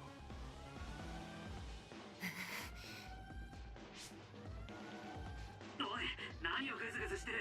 退路が塞がれるぞ。 They have their faces. 突破する。 Wow. Okay, this is starting to get a bit tripping out over here. Alright, tripping out. Like, what the heck is going on? さっき襲ってきた相手は何だったんだ。重ねと強化にそっくりだったけど。デザインチルドレン。 Design children. 強化だけじゃなく重ねも渡月のデザインチルドレンだっていうのか。他に同じ顔が存在する理由を考えられま Oh すか。 boy. 4時の方向から敵へ接近。 This design children thing is really like blowing out my mind. Like, what the heck? 今はそこから脱出することに集中してくれ。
All right, so we just got to climb down the mountain.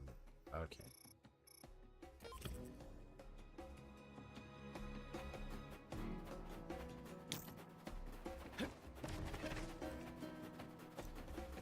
And we got to go a long trail back.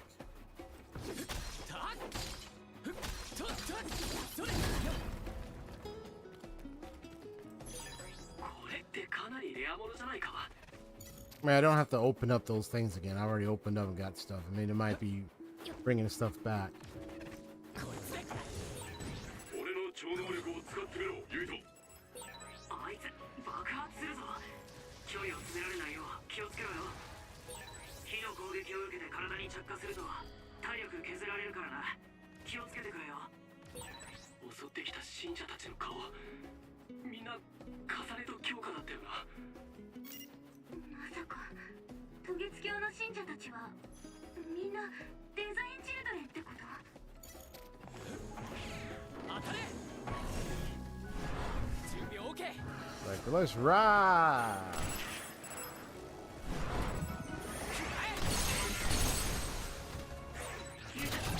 任せろ。聞いてください。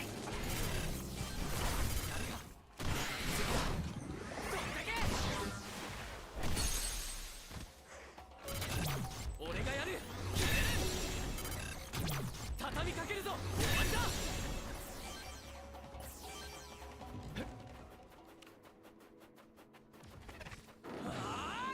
当たれ。準備 OK。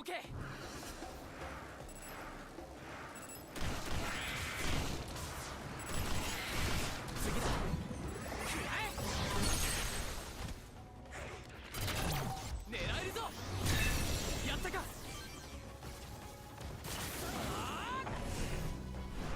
やるか。どんだけ。畳みかけるぞ。狙えるぞ。やったか。 There we go.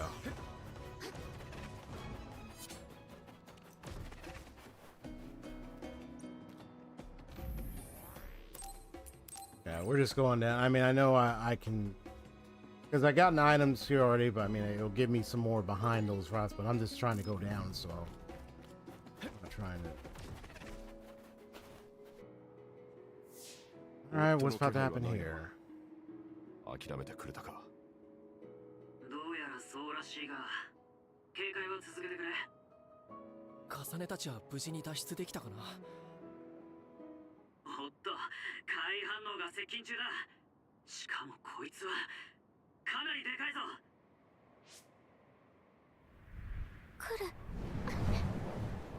る。 Oh boy, we got something big here.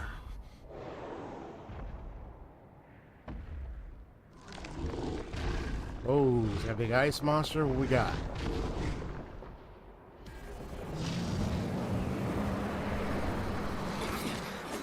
Big icy other, huh? 今度は怪か。Uh-oh. Starting to have that effect. ユイト、大丈夫？こんな時に。いや、ダメだ。あれを飲むわけにはいかない。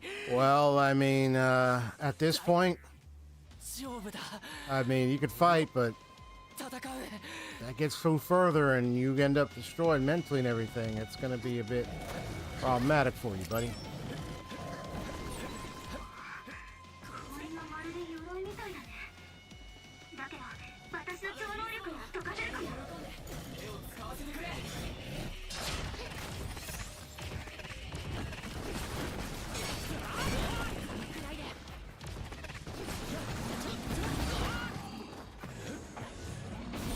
改革の破壊に成功。一気に攻めろ。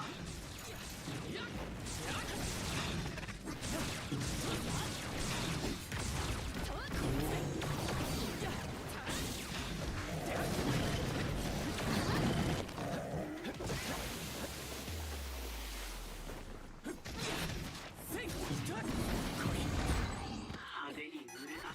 That was my bad. まだやれるよな。危ないところでした。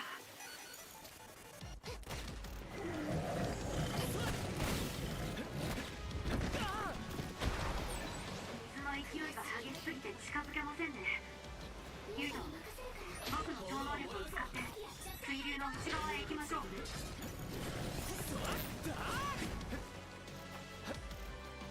うまく使ってください。そ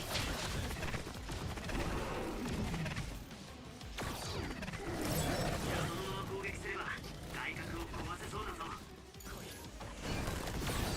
外角の損壊を確認した。畳みかけろ。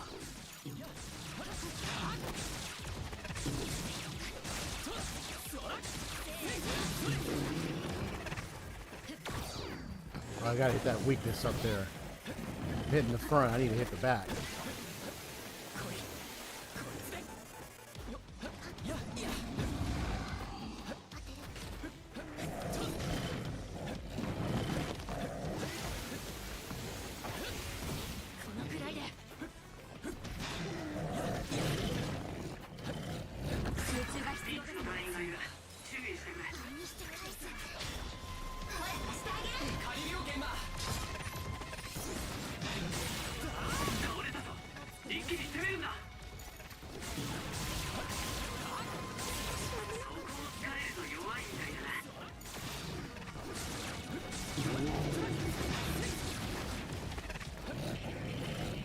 Good, we're getting there.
Really?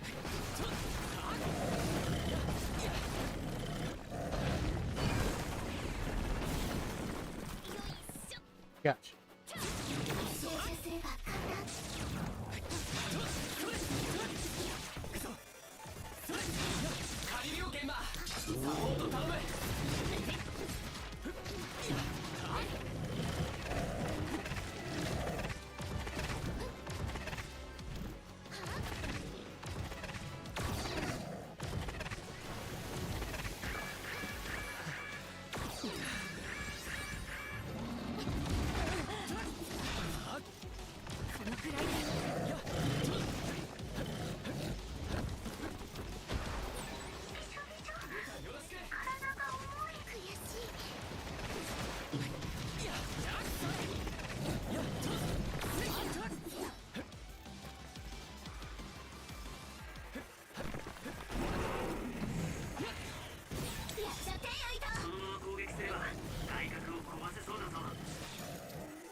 Cool.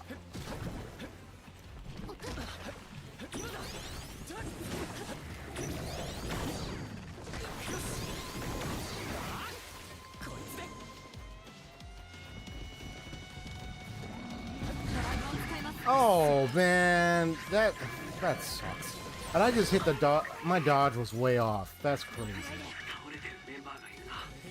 このままじゃ危険だ。倍にして返す。サポート頼む。ユウト、倒れてる隊員がいるぞ。フォロー頼む。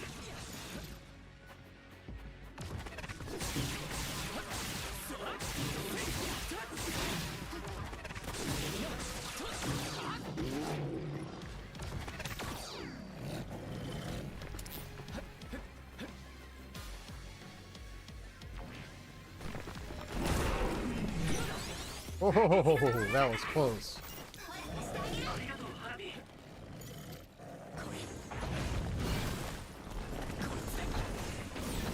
外角の破壊に成功。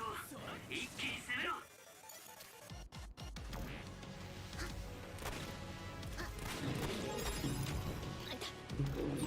ルカ、頑張ってくれよ。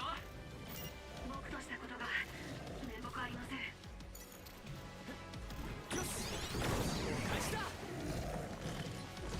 怪我人がいる。フォローしないと。まだいけますよ。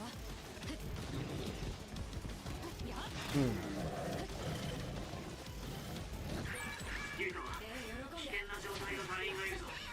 俺が盾になる。そこを突かれると弱いみたいだな。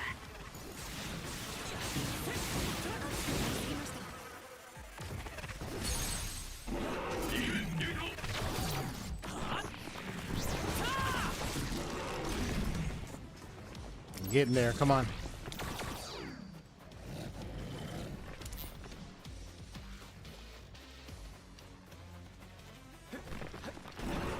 炎をもらうぞ。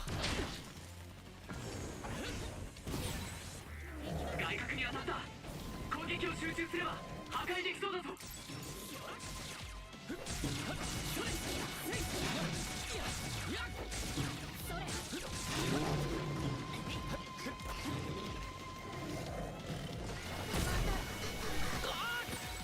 Okay, that was a good defense. このままじゃ危険だ。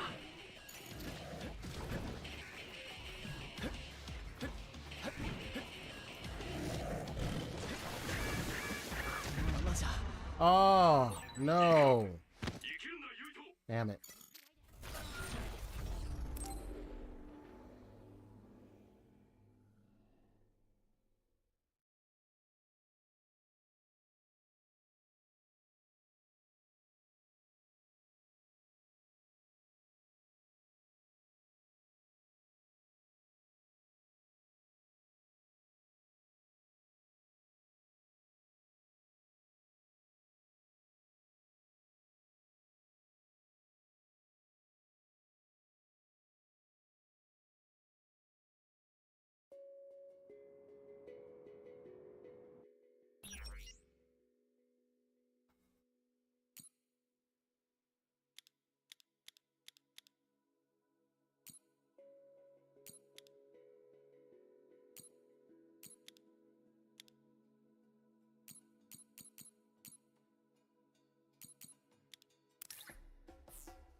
追っ手の気配はないな。どうやら重ねたちはほっと。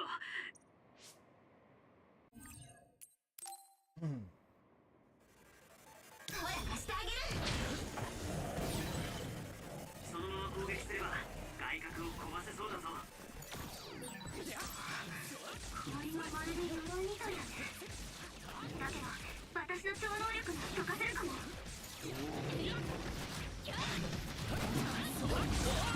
派手に濡れたな。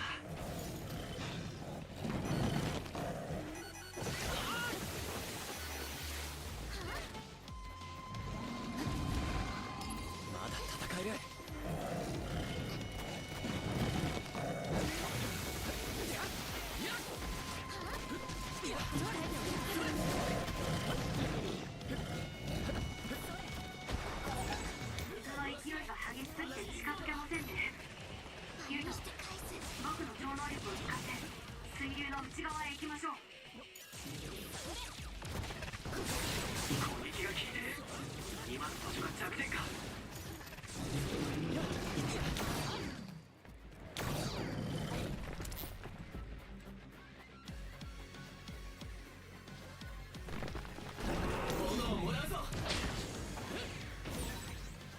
外角にダメージを確認。このままぶっ壊せ。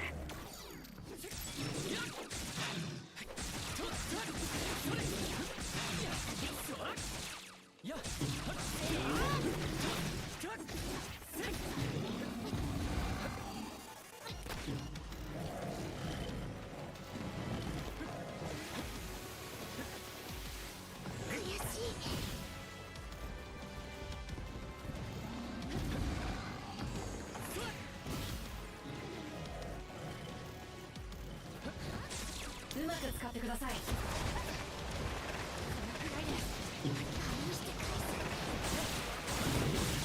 弱点発見だな。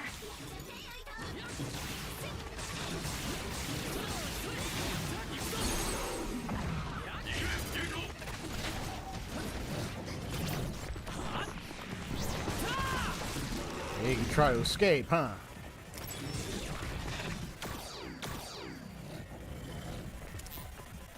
Well, I want to make sure I play smart with this one.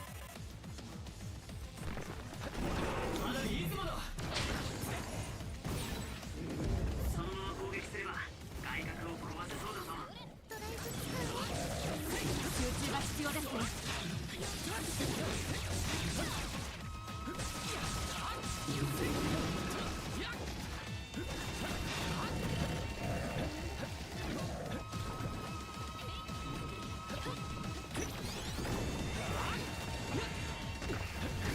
ユイト、危険な状態の隊員がいるぞ。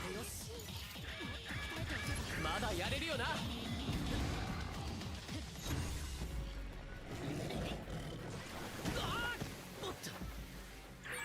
ピンチの隊員がいる。注意してくれ。みんな大丈夫か。喜んで。炎をもらうぞ。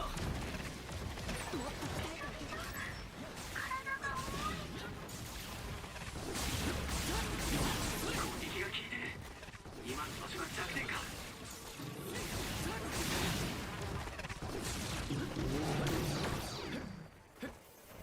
All right, there we go.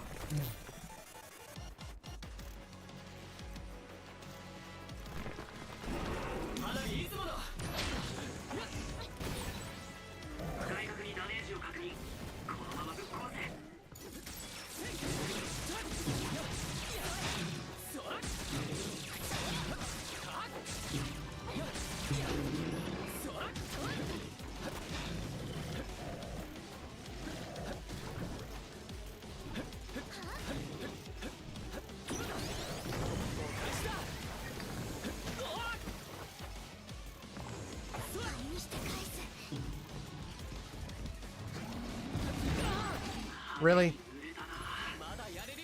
The damn statue's in the way.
外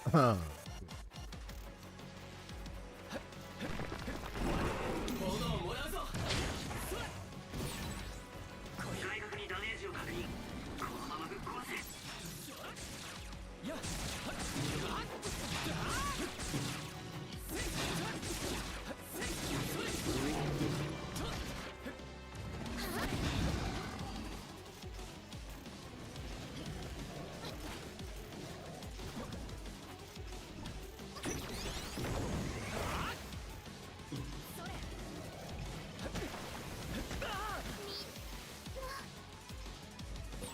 倒れている隊員がいるからサポートしてやってくれ。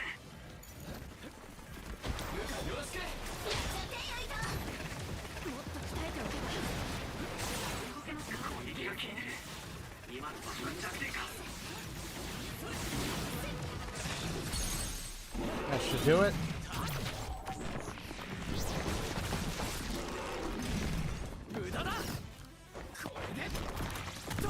Oh!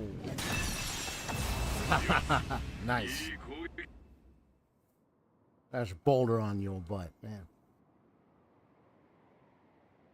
目標消失。みんな無事だな。ユイと頭痛は大丈夫？あんまり無理しちゃダメだよ。なんとか落ち ETB. 着いたから平気だよ。心配かけたな。ユイとそれに他のみんなも聞こえる？重ねか。よかった。無事だったんだな。重ねたち近くにいるの？ええ、あなたたちより渡月に近いところだからまだ逃げている最中だけど、ユイと提案があるの。あなたたちも渡月で何かを得たんでしょ。お互いの情報を交換しない？それにいろいろ話したいこともあるわ。重ねの方から話したいって言ってくれるとは思わなかったな。分かった。俺も同じことを言おうと思ってたところだよ。そう、話が早いわね。冷え野さんの中腹あたりで待ってる。了解したわ。じゃあまた後で。 Okay, good. ごめん、勝手に決めちまった。重ねに狙われているのはお前だ。お前がそうしたいなら構わんが、信用できるのか？渡月で重ねが俺を助けてくれたって言っただろ。俺の命を狙うのにも理由があるんだと思う。だから会って話をしたい。もしも話し合いに応じず重ねが襲ってきたらどうする？その時は戦うよ。わかりました。隊長がそう言うならひとまず山を降りましょう。さっきの重ねの感じならきっと話ができるはずだ。重ねと話すのちょっと心配だな。もちろん話せたらいいとは思うんだけど。手放しで賛成というわけにもいかんが、ユイとの決めたことだ。尊重してやりたい。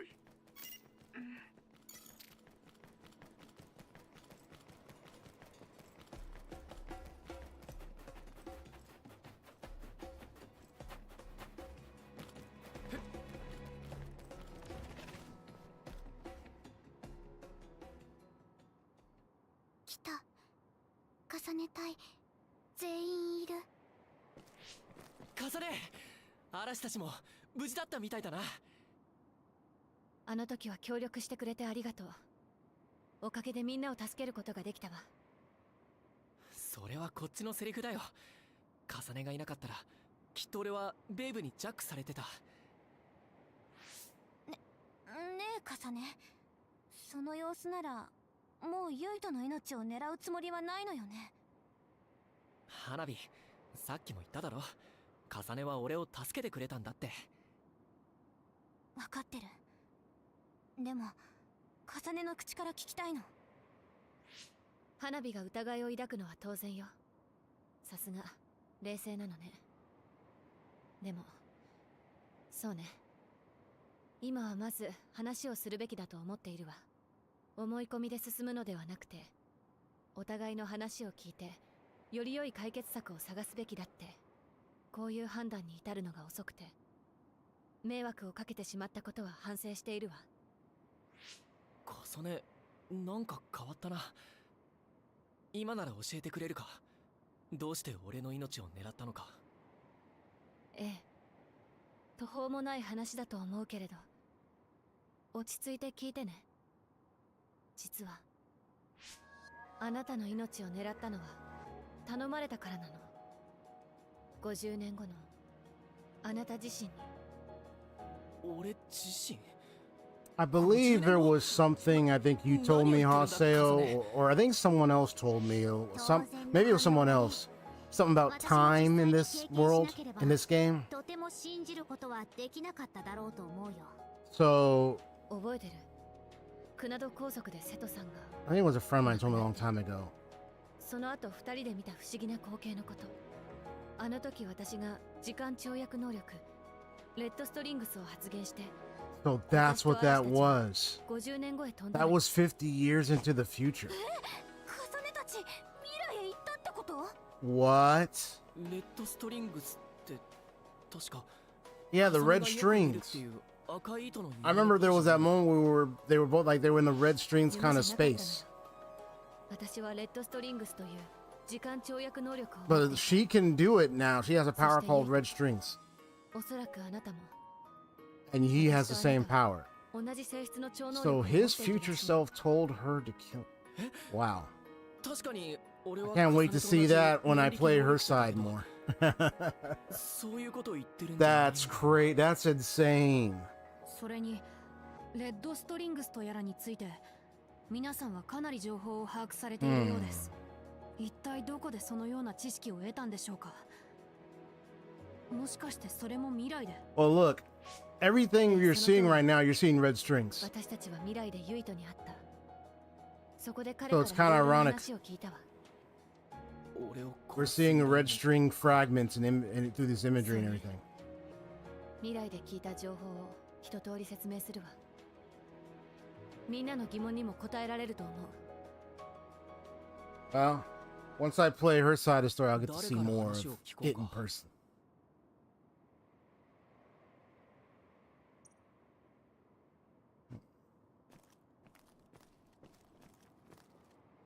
レッドストリングスを使うと出現する時間移動のための Rise 装 time 置 travel. のようなもの。それがクナドゲートの正体らしい。本来は一瞬現れてすぐ消えるものなのだそうだ。しかし現状それが消えずに残ってしまっている。開きっぱなしのゲートはやがて世界を飲み込む。実際50年後の未来はひどいありさまだったよ。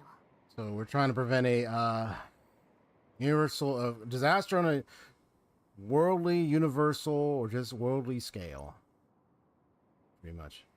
レッドストリ And it's- 本来は she just 開 repeats きっぱ that. なし All right, then, you criticizing dude. What do you got to say? 50年後の世界では上空のクナドゲートが今とは比べ物にならないくらい世界の終わり。そんな言葉を実感するほどにな。あの未来ではもう何をしても手遅れな段階までゲートが。かさねちゃんも俺たちも未来で聞いた話を最初から鵜呑みにしたわけじゃないぜ。後からセイランで得た情報だとか、まあいろいろあってある程度信用できそうと判断したんだよ。つっても話を聞いただけじゃ。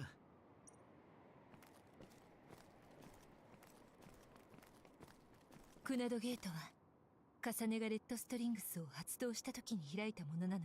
だけど発動時にユイトの超能力が共鳴して、そしてゲートは今も少しずつ拡大を続けているそうよ。 So it's some with these two and the red strings that pretty much activated this Kunad gate. But the question is, why them? Why does it have to be them? That's the question of why. But you know what's funny? Throughout this whole game, we've been seeing red strings. So that's has been this whole thing about these red strings. 私とあなたの超能力は本当は重力 Gravic 操作。 kinesis. それが念力として Just 見え looks ている like だけらしいのよ。 psychokinesis. そして重力操作が時空を飛び越えるほどの力に発現したものが Through レッド space スト time リ is ングスと called 呼ば red れているの。 strings. 私にも自覚はなかったのだけど、 Yeah, because I remember earlier they both went into like some space and you see all these red strings and everything around. So that's what that was. And it only is apparently she has the red strings, but then he also is tied to that same power as well. So they both in some way are capable. Well, with her, it's she can do it at most, but he hasn't like fully understood how to unlock it. It happened right there at that moment where she was there as well, but she could do a little bit more. He right now doesn't seem like he could at the moment, but her power still does get tied to him in some way. So it's just a question of why them? Why these two? Why do these two have this kind of power? ユイトが死ねばクナドゲートは消滅する。そう未来のユイト So は it 言っ all, ていた。 so it activated with them two. So if he dies, the Kunat gate disappears だけど or 未来では stops. もはや手遅れの状態になっていた。それでユイトは私に依頼してきたのよ。クナドゲートが取り返しのつかないほど大きくなる前にあなたを、過去の自分自身を殺してほしいって。やっぱりそうか。俺の超能力がクナド渡月のビジョンに話を聞いた時から嫌な予感はし But て if たけど。 he's alive in 50 years, I'm just curious, like 知っていたんだね。 how the Kunai gate expanded so much, and then how he is still alive, and so forth. でも本当なんだな。 Well, そうか。 then again, if he is connected to this Kunai gate thing with Kasane, then it probably didn't really affect him 自 as 分の much 始 then. 末も自分でつけられなかったなんてかっこ悪い So な。 it sounds like it probably didn't affect him as much. Maybe. そんなことはないわ。 Well, あなたは、 hmm. いえ、あの時間のあなたは立派だったし、今のあなただって大したものよ。重ねに褒められるとくすぐったいな。そう言ってくれるとちょっと心が軽くなる。そういえば、あなたの脳の状態はどうなの？少しは落ち着いた？ Well, ああ、大 he 丈夫。 didn't have to take the amp this time, even though it was painful at first. During さて、それじゃあ情報交換をしようか。だったらまずはこちらから聞いておきたいことがある。特に yeah, the design children 当然でしょ details. うね。今日か、あなたは渡月のデザインチルドレンなんだよな。ええ、渡月で作られたクローンよ。 Huh.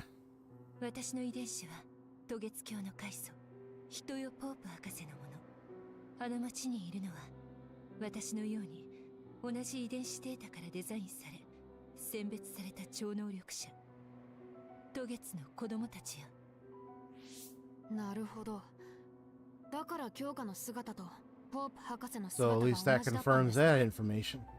教団の施設でポープ博士のビジョンを見たときは驚き Most ま likely, した。 definitely can already confirm the Kunad gate thing and 今 Yuito 日 and から everything. 関係者ということはああ、その通り。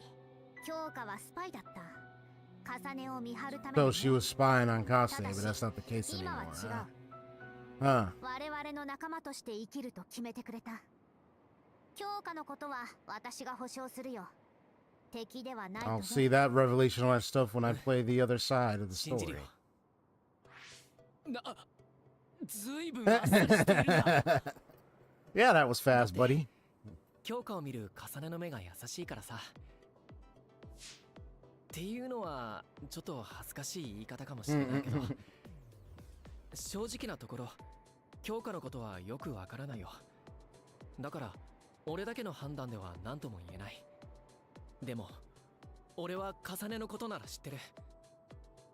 これからのためにも重ねと話したいと思ったし、そのためには重ねを信じるべきだと思った。重ねを信じるなら重ねが信じるものを信じる。そうしたいんだ。シデン、青筋を立てないでやってください。ユイトはこういう人間なんです。知っているでしょう。ああ、バカだったってことを思い出したよ。ねえカサネ、評価がそうならあなたもデザインチルドレンなの？は？何を言っているんだ。俺たち渡月で見たんだ。重ねと同じ顔をしたデザインチルドレンたち That too. That's another thing. それってそういうことだよな。 We saw her face as well. 多分そうだと思う。Huh.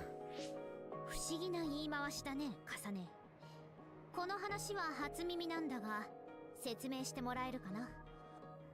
渡月で少しだけ思い出したことがあるの。子供の頃のことやママのこと。その時の記憶では私もデザインチルドレンと言われていたわ。思い出したばかりで実感もなくて、だからこんな言い方になってしまうのだけれど。そうなんだ。 Interesting. ごめん、辛いことを聞いたよね。 Wow. 重ね、悲しそうな顔してるもん。ごめんね、嫌なこと聞いて。優しいのね花火。でも当然のことよ。気にしないで。ありがとう。重ねは花火には優しいな。そう、普通だと思うけれど。それより他に話しておきたいことはあるかしら。ああ、そうだな。人類が月から来たって話のこと詳しく知っているなら教えてほしいんだ。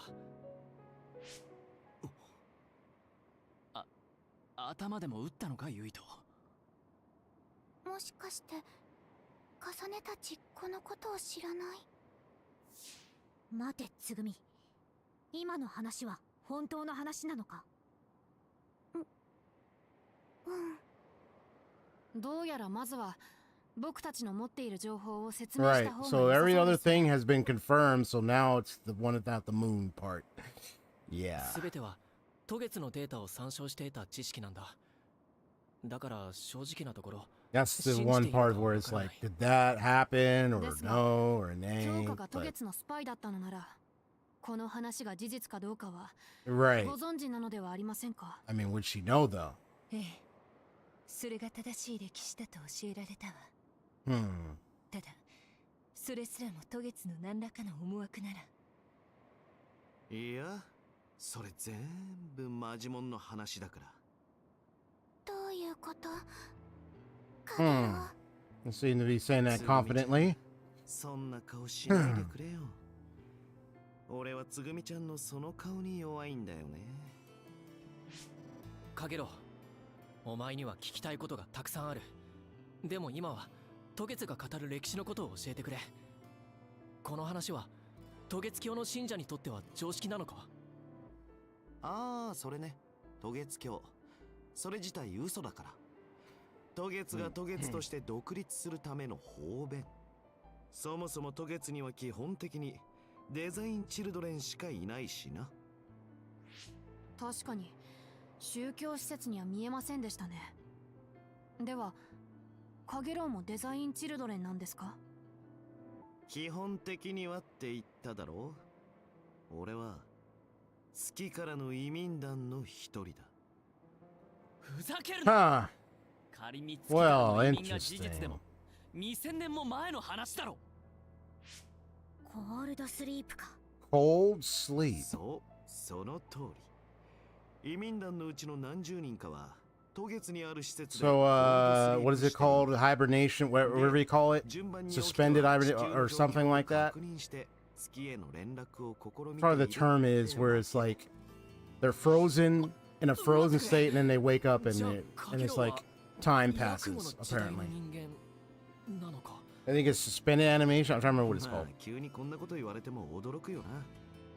だが So he's one of the colonists. 地球で暮らす決意をしたニューヒムカと違って月に戻りたがった人間が渡月を作ったんだよ。渡月はニューヒムカもセイランもどうでもいいんだ。 Cryo sleep. Okay. 自分たちだけが Cryo 彼 sleep. のいるこんなクソったれな大地じゃなくて月に帰りたいっていうエゴ集団なんだわ。ただ when I think suspended animation, I think that's probably akin to outer space, but I don't know if the outer space has where they're freezing up, but I think that's just cryo sleep then. Okay. I was probably thinking of that or something, but no, it's just cryo sleep. 移民そのものをなかったことにすればいい。レッドストリングス、時間跳躍能力。そうか。時間を巻き戻して、すべてをなかったことにする。Oh, really? それではやがて人類はまた地球への移民を Okay, this is crazy. 正確には月と地球を含めた限られた空間の時間だけを巻き戻す計画なの。そんなことできるの？宇宙の一部分だけを過去に戻すなんて。レッドストリングスにはできると考えられているわ。そして時間を巻き戻さない空間に私たちが生きているこの歴史の記録を残すことで地球への移民をやめさせるつもりなのよ。待って、頭が混乱してきた。そんな途方もない話、どうやって噛み砕いたらいいの？信じようと信じまいと、渡月はそれを実行しようとして、本当にレッドストリン So グス they created the red strings. その成果が重 And ねた。 Crosson is a result of that. なぜかユイとも同じような力を持 But って it's strange, Yuito has a similar power.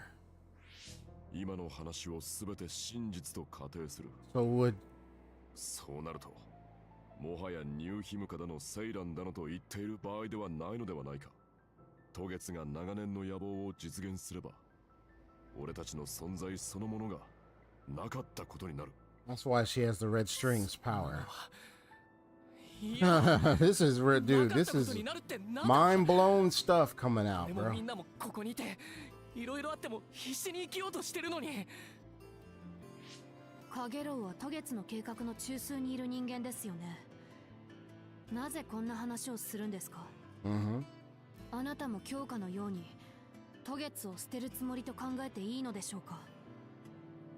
俺はもともと渡月の計画をぶち壊したい側でね。そのために渡月の中に入って I 計 see. 画を邪魔してきたんだよ。 He's been trying to get stop 虫 it. のいい話だな。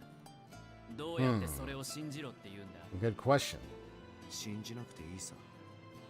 嫌ならここでお前らとは別れるだけだ。ただこの歴史をなかったことにはさせない。俺には月に残してきた家族がいる。あの子の存在までなかったことにされてたまるかよ。 Oh, that's your resolve. 本気。私にはわかる。本気のカゲロウ、久しぶりだもの。だから信じてあげて。つぐみちゃん。カゲロウをよく知るつぐみの言葉なら信じていいのかもしれない。それにユイト、あなたはカゲロウを信じるんでしょ？ああ。つぐみが信じるなら、俺もカゲロウを信じる。ならユイトが信じるカゲロウを私も信じることにするわ。もちろん裏切ったら殺すけれど。傑作だ。アマちゃんばっかりだとバカにしてたが、それに救われちまうんだからね。 Right, it's like, hey, you better not do it. We take you out, man. 月からの移民の歴史も全て信じるってことだよね。 So, その上で私たちがやれることって。 honest to the moon, eh? 渡月の計画を止める。それしかない。でもあまりに話が大きすぎて、今の俺たちの手には余る。やっぱり国を動かす人間の協力が必要だよな。ニューヒムカ政府に訴えるのか。俺たちはお尋ね者になっているはずだが。それでも協力を得られるようにするしかない。もちろん政府がやっていることは到底許せないけど、渡月のやろうとしていることを知れば、政府がやってる非道な行いも無意味だと分かってくれるかもしれない。私たちもセイランの自治政府に働きかけたらどうかしら。渡月の脅威を知れば戦うべき相手がニューヒムカではないことを分かってくれるかもしれない。どうかな。俺の見たところ、ニューヒムカもセイランも月からの移民という歴史は把握しているはずだ。その上でそれぞれの生き残りを画策しているように見える。それでも手をこまねいているよりは動いてみるべきだ。このままなかったことにされるのは嫌だろう。まあな。じゃあお互い手分けしてことに当たるか。ええ、そうしましょう。ユイト、あなたはニューヒムカを。重ねはセーランを説得するんだな。やっと同じ目的で動けるな。ええ、お互い頑張りましょう。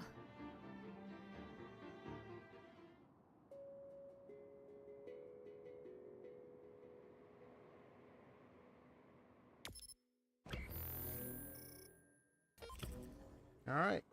So we're just heading straight to the hideout.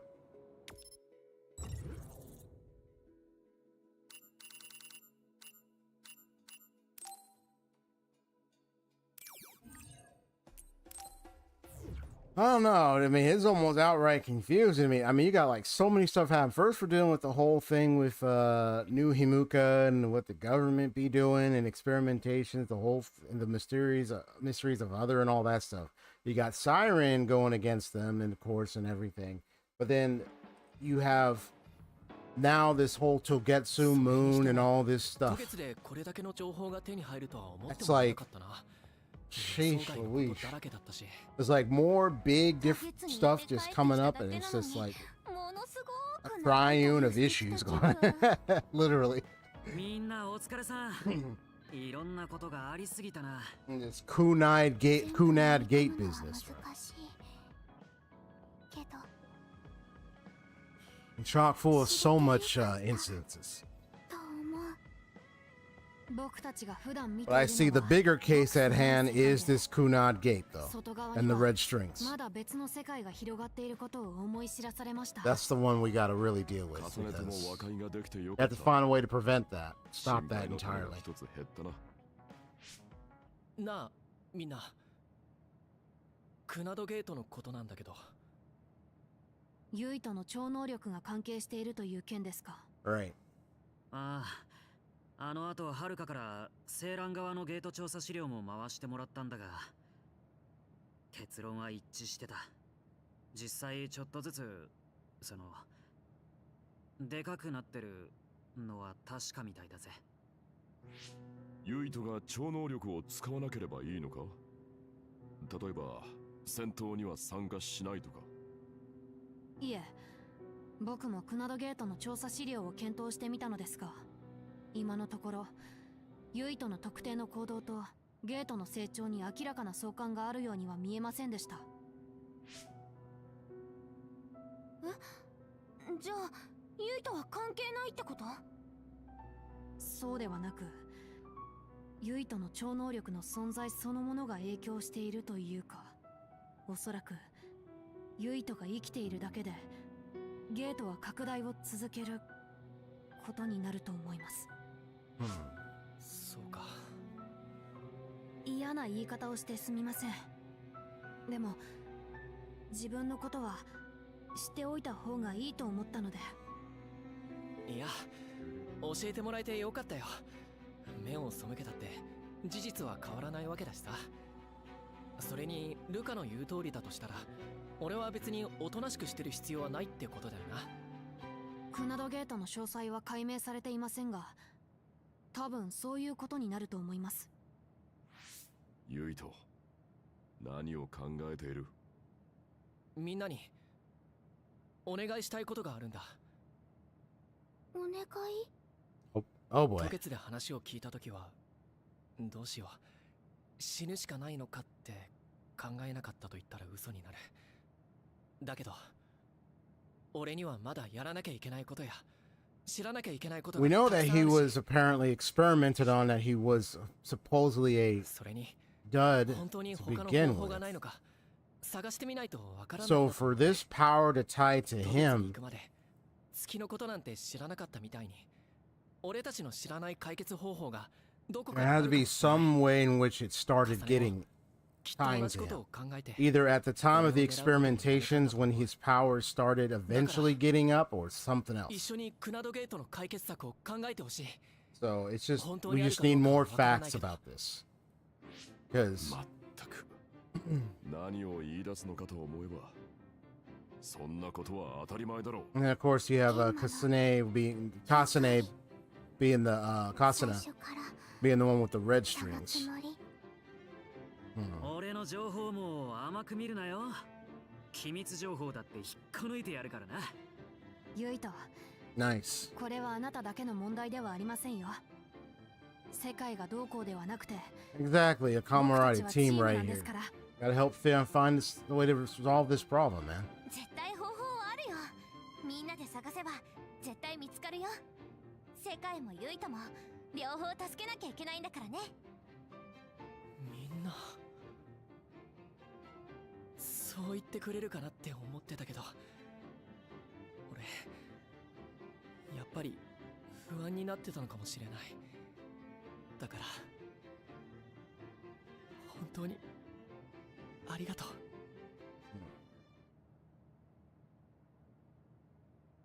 Stand by phase 8. 人間は月から来たとか地球が滅亡するとか一度にいろいろ聞きすぎて頭がぐるぐるしちゃう。でもゆっくりでも全部理解しなきゃだね。ここから前に進むために。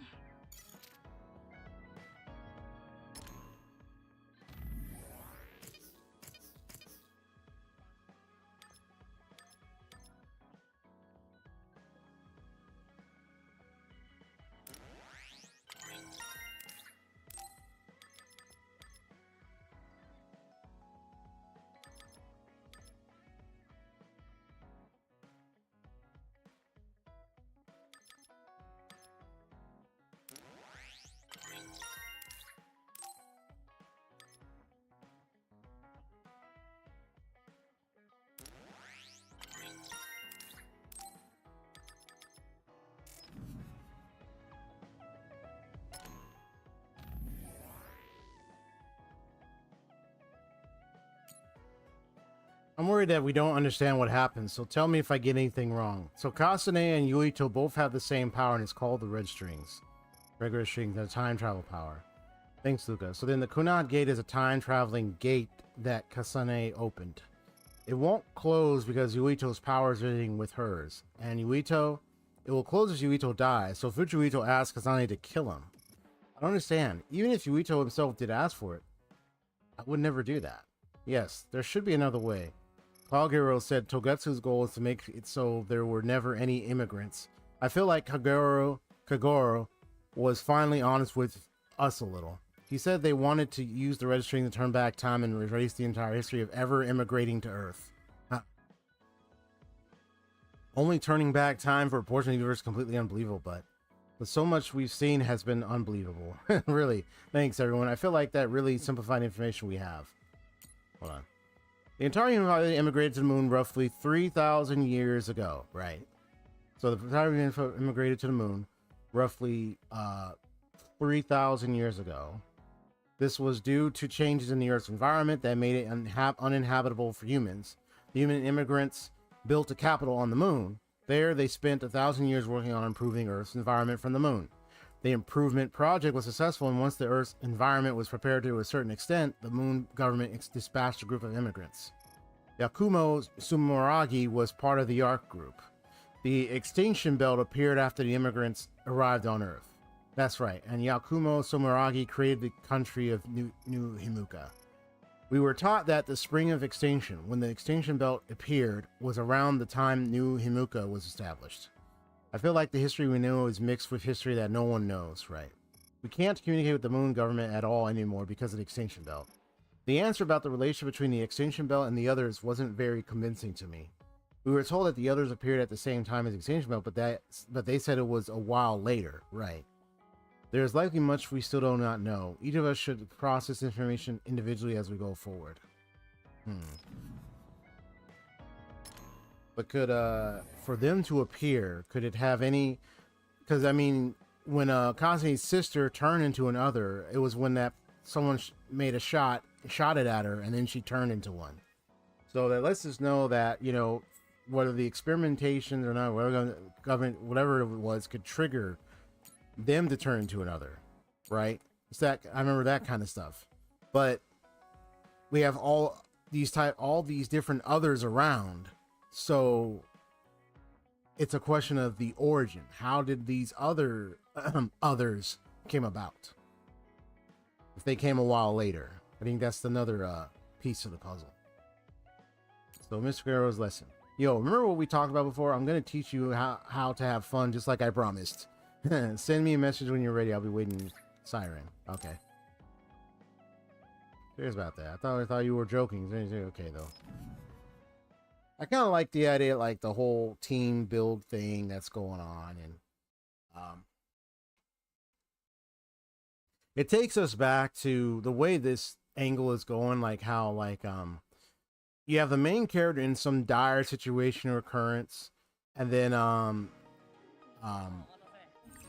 like before I continue, and then you have like the other characters who either learn about it later or find out in the beginning or something, and then they work to try to help that character deal with that problem. You know what I mean? Like Persona 5, we learn what happened with the main character, but then eventually, like, the team members, like, as you build them and as you continue, eventually later they learn about, at some point, I think it's later on, they learn about the situation that took place with the main character that led them to their location in the first place. It was that one guy, Shido, that was responsible. And then I like how you deal with him later and everything. And then, like, the characters are like, oh man, that's messed up, right?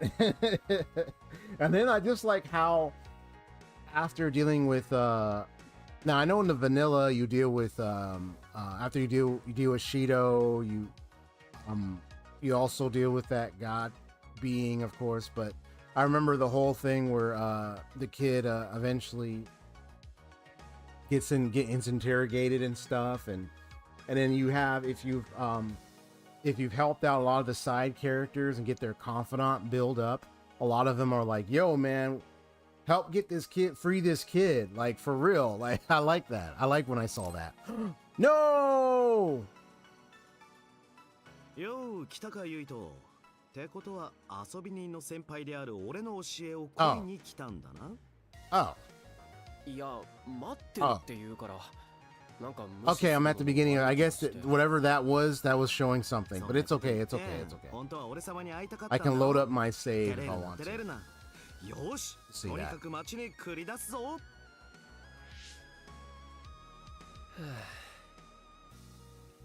なんだよ、しょっぱなからしけた面しやがって。遊びってのは楽しむ気持ちが大事なんだぜ。I mean, because even if I load up my save and it's back at that one dialogue with that group, that's fine. Because I can do that just fine. So I'm not worried. Just sometimes I just a quick reaction, didn't pay attention. It's okay. いつも肩に張って生きてるといつか限界が来るぜ。真面目なやつほど折れた時はダメージが大きいもんだ。だからお前も具であらかしろとまでは言わねえが、もうちょい肩の力を抜いた生き方を覚えるべきなんだよ。まあ確かに少しの息抜きは必要なのかな。よし、そうと決まりゃ、俺様がセイランのプレイスポットを端から端まで案内してやる。おい、ちょっと待てよ。So he's at the beginning of already starting to help him. Okay. At least I didn't miss this part. Kind of put the controller down, that way I can just don't have to accidentally do this.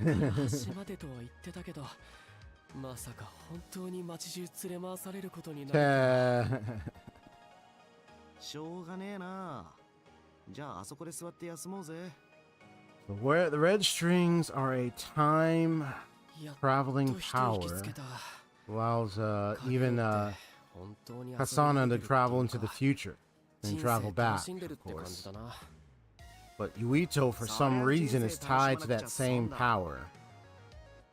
Some reason. Either he is connected to the designed children in some way or not, but it doesn't look that way to me. But we just need more information to kind of know, like, okay, why is that, and what else could we do to really stop this for good? 今日一日無駄なことをしてたような気になってくるぞ。そりゃ悪かったな。でも息抜きにはなっただろ。まあね、肩の力は抜けたよ。確かに。つまり現実逃避が必要な時もあるってことさ。特にいろいろ抱えて生きてるようなやつはな。じゃあカゲロウは何を抱えてるんだ。今の言い方、自分も逃避したがってるように聞こえたぞ。俺にはなんもねえよ。すっからかんだ。見ての通りのただの軽薄な野郎だよ。そうは思えないけどな。月から移民してきて2000年以上も生きてるなんて波乱万丈の人生だろ。それだけ生きてたら過去の思い出もいろいろあるだろうし。He was in cryo sleep for a very long time, so that was crazy. ほら、さっさと次の店行くぞ。分かったよ。はぐらかされたってことは、やっぱりカゲロウには何か心に抱え込んだものがあるってことかな。どんな人生を送ってきたのかちょっと想像つかないけど、心の底では何を考えてるんだろう。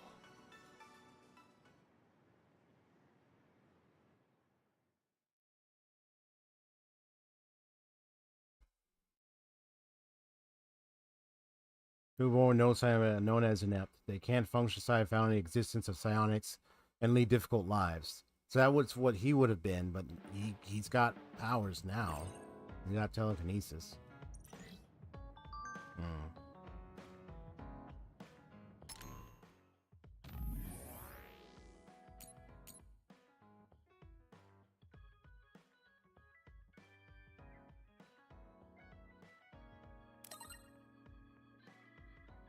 Now, what is it, buddy? Well, if you play the guitar, you'll be popular. To tell the truth, I'm pretty good. Tell me if you want to learn. I'll teach you. That's funny. Okay. Oh, or I'll make a separate save. I can always see it separately. Let me create a separate save. Yeah. So.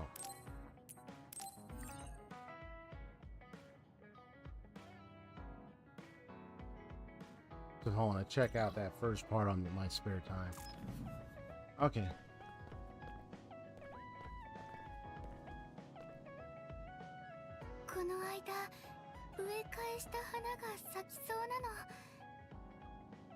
Really?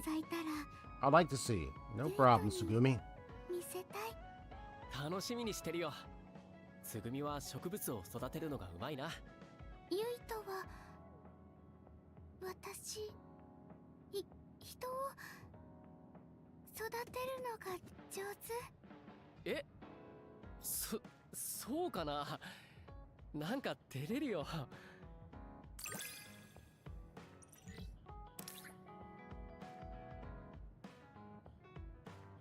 Actually, had the gun, everything.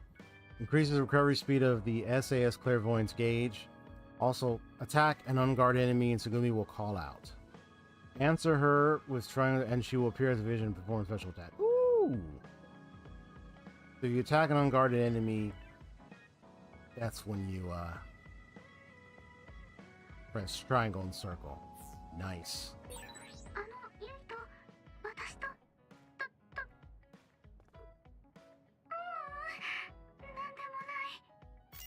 Hmm? なんか気になるけど、つぐみが話したくなったらいつでもいいからな。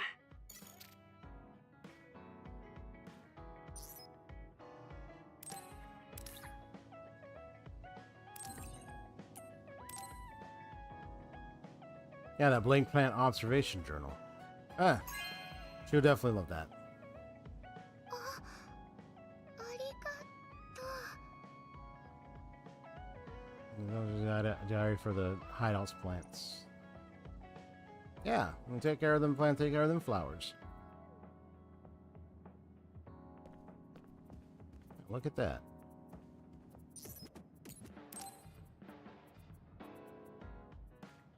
ゆいと今話しても大丈夫？ So I think this is her. I think this would be her 4th episode. あの白い花、雪代静かそうなことで少し気になることあって。もしかして何か分かったのか？まだはっきり自信はないんだけど、前に冷え野山登ったでしょ？ああ、あそこは寒かったな。雪道も大変だったし。あの山の上、雪代静かそうが自生するのにぴったりの環境かもしれない。そうか。そういえば寒い鉱山に咲く花だって言ってたもんな、つぐみ。だからちょっと行ってくるから。行ってくるってどこにだ？冷え野山。まさか一人で冷え野山を登ってあの花を探してこようとしてるんじゃないよな？探すだけじゃなくて持ち帰ってくる。ゆいとに本物の花見せるから。いや、そんなの危険すぎるって。険しい山だし怪異だっているのに、そんな無茶させられないよ。大丈夫、私戦えるから。戦闘経験ならゆいとより長い。それはそうだけど、でもさすがに一人じゃ。どうしても探しに行くつもりなのか？止められても行く。結構、いやかなり頑固だよな、つぐみって。よし、わかった。じゃあ俺もついていく。でも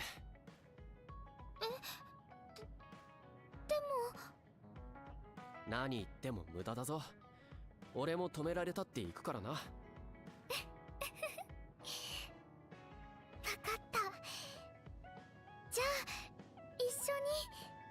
ああ、冷え野山に出発だ。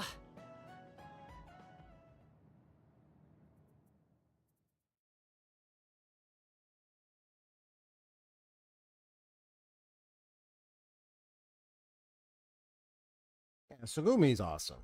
Yeah. So I'm glad he got the opportunity to continue building. Okay. やっぱここは何度来ても寒いな。目的の花はきっともっと高い場所にあるんだろうな。多分山頂の近くまで行かないと。この気温だとまだ自生には適さないから。わかった。じゃあとにかく山頂を目指して進もう。Yeah, so this would be her 4th episode, I would think.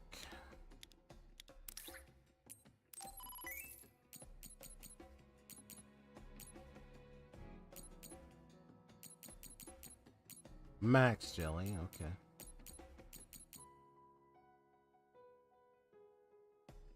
Yeah, cures the status elements.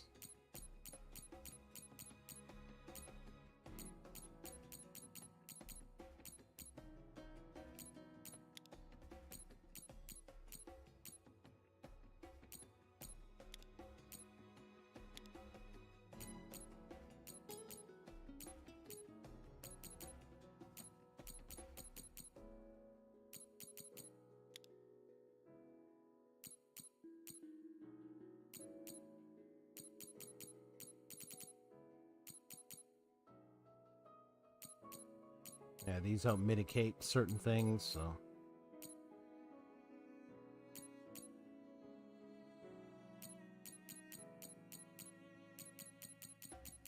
You got like this would be like end game kind of stuff, you know. Yeah, that kind of stuff.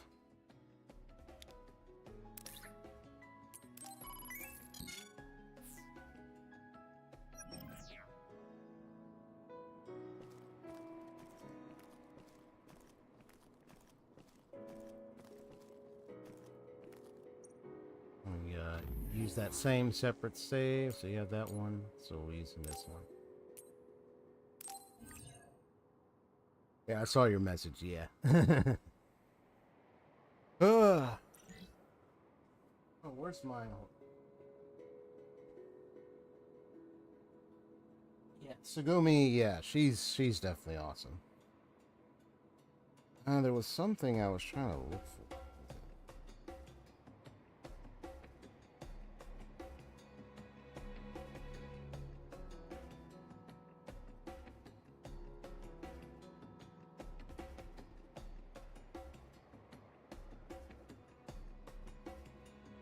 Yeah, just give me a sec.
Yeah, no worries. I'm just checking a little something. Something.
Okay, yeah. So I was just checking a little something.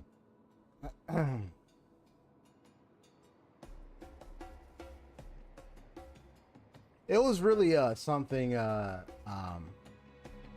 when you know how I finally learned a lot of truths yesterday, a lot of things that were going on in the story of Tales of Berseria, right? And it just, I mean, we kind of agreed, like, yeah, it was a cycle of grief and rage and everything. And it's funny when you look at it.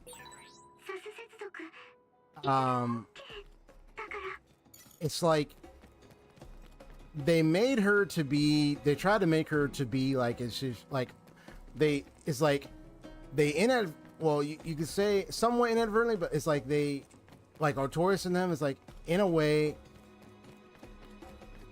especially putting her in that prison as an Earth Pulse, slashing her arm when she tried to carry Fee up. Like, he did that coldly, to be honest.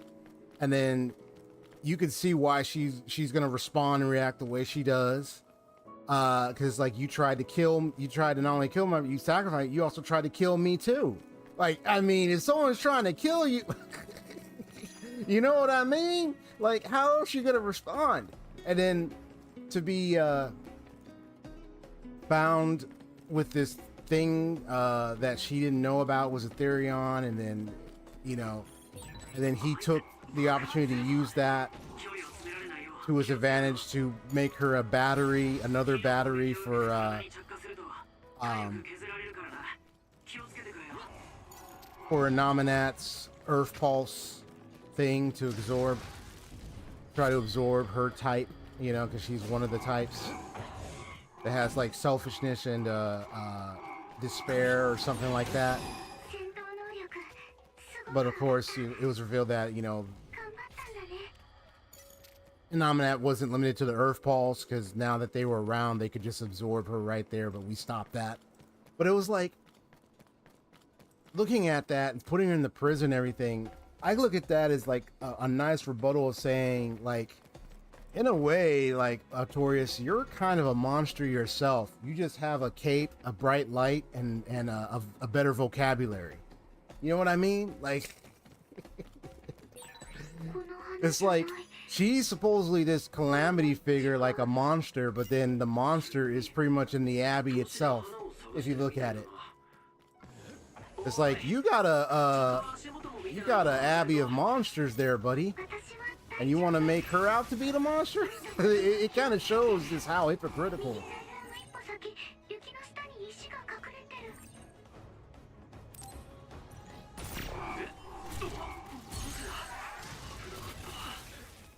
That was. At least that's how I interpret it. You know?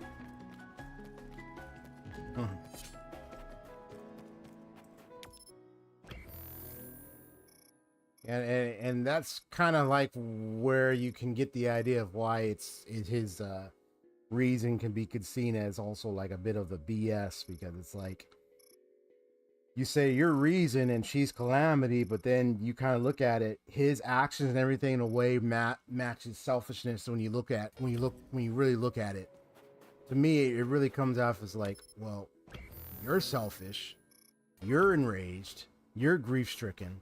You're kind of pretty much some of those things, those sins that apparently she is, but the thing is, you're hiding and lying and trying to make it seem like that's not the case. But I believe it is. That's just how I interpret it. I mean, I don't know if anybody else agree with me or not, but yeah, like, it's just,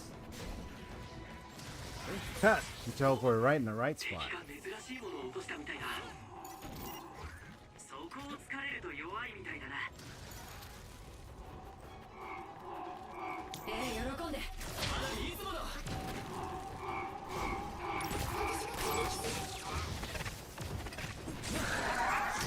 いいぞ。敵は燃えてる。I was willing to risk it.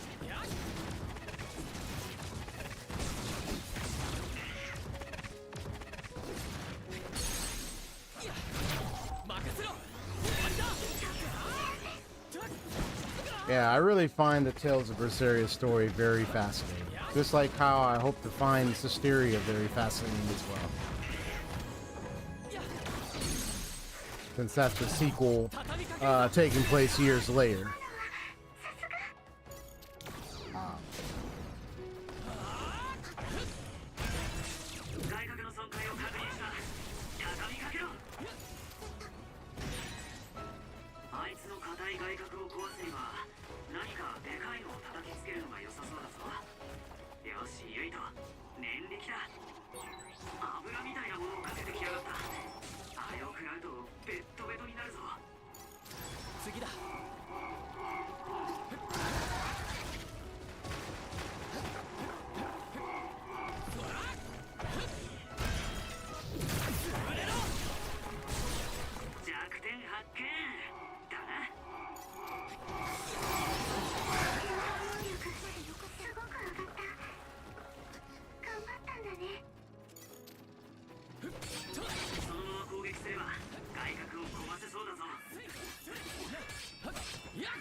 Yeah, I could say like this. A good way to line to say is Artorias would be just considered a monster with a better vocabulary and a fancy cape. That's another way to say it. It's just a cycle of his own grief turned into a prison for everyone else. Another way to describe it. That's really what it is. He's pretty much kind of chaining everyone in that cycle with him.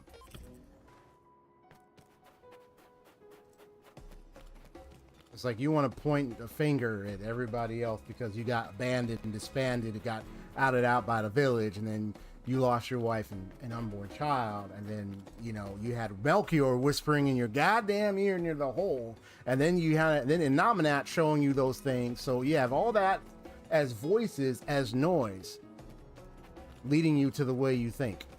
Here's one for wisdom I learned. It's a statement I started thinking about saying. It's probably going to be a motto as kind of part of a wisdom for me, but it goes like this: if somebody just goes for the noise, you know, all that noise, like they just go for the noise, whatever that noise may be, if you just go for the noise, you're not going to truly listen. You're not going to listen to the truth. You're not going to listen to what really is going on. You're going to be enraptured by the noise. That's what's going to happen. I mean, I could get some items here, but no. And it's not surprising. It's a lot of people fall for this to this day. People just go for the noise and are not truly listening. 見つけた。群生してる。マジか。やっぱりつぐみの分析は正しかったんだな。どのあたりだ？ここからすぐ近く。待って、危ない。なんだ？何が見えたんだ、つぐみ。花の近くを怪異が歩いてる。このままだと花が踏み荒らされちゃう。 We better get there fast. よし、急ごう。 I gotta save them flowers, man. I got that one. ダメ。虫みたいにしっしって追い払うのは無理だよな。こっちに襲いかかってくるぞ。つぐみ、戦闘準備だ。了解。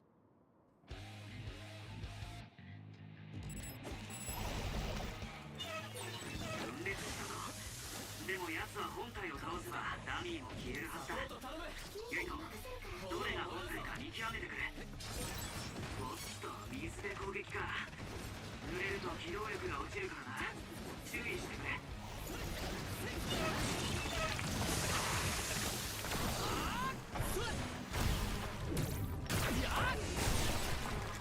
攻撃が効いてる。今の場所が弱点か。狙えるぞ。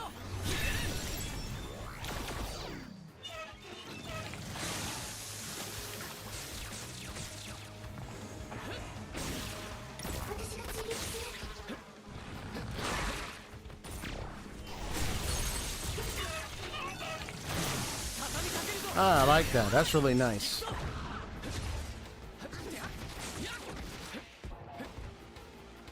ルカよろしく。してあげる。集中すればカリビオ現場。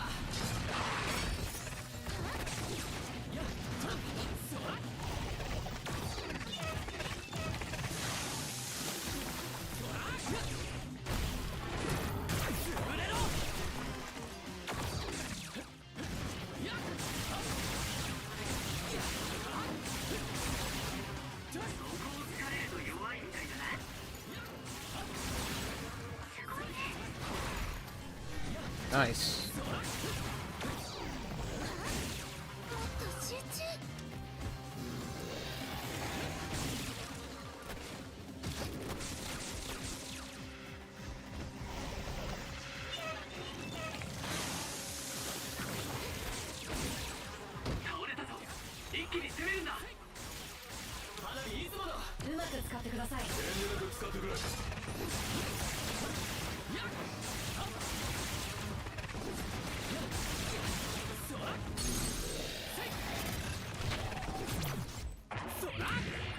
Oh, there we go.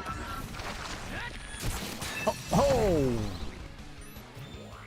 He's pulled his tail, pulled off his tail and everything. Sheesh Louise, that was tight. よし、片付いた。花は無事か。踏み荒らされてほとんど潰れちゃってる。もっと早くついてれば。半分ぐらいはまだ無事みたいに見えるけど。投資して地面の下も見てみたの。茎が折れてたり根がちぎれてたり、みんな傷ついてる。そんな無事なのは一本もないのか。何本かは弱ってるだけだから、ちょっとずつ回復すると思う。時間はかかると思うけど。そっか。じゃあひとまず全滅は防げたんだな。でも私どうしよう。花持ち帰って育てるつもりだったから。こんな状態で地上に持っていったらすぐ枯れたりしちゃわないのか。ちゃんと栄養をあげれば大丈夫。適した栽培方法も考えてあるから自信はある。でも新しい環境で花に無理させちゃうのは確かだから。そんなこと私の勝手でしていいのかわからなくて。つぐみ優しいんだな。それじゃあさ、花はこのままこの場所にそっとしておかないか。花にとってもここで咲いてるのが一番生き生きしていられるんだろうしさ。でもゆいとこの花好きだって。いいの？俺は咲いてる姿をまた見られただけで嬉しいよ。そのためにつぐみも頑張ってくれたし。つぐみ自身はどうしたいんだ？私は花が幸せならそれを壊したくない。分かった。じゃあ行こう。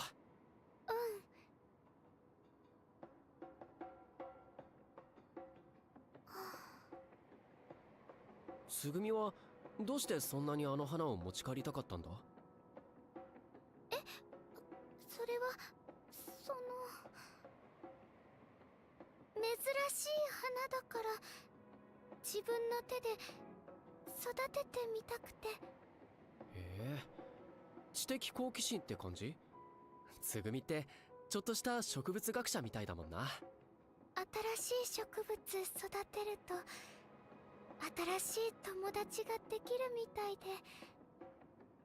嬉しい。なるほどな。ま、遠くにいる友達ってことでさ。また今度花の様子を見に来ようよ。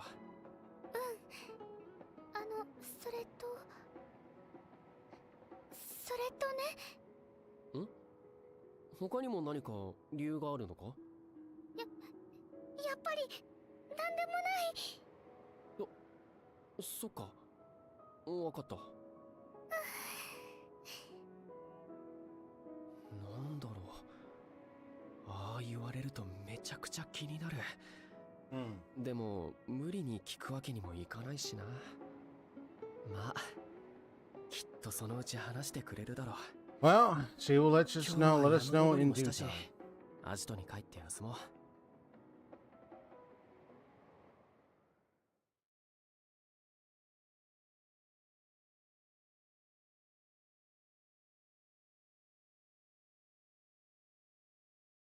Yeah, you just see, I like how thematically you see the red string connections and lines along the screen, you know.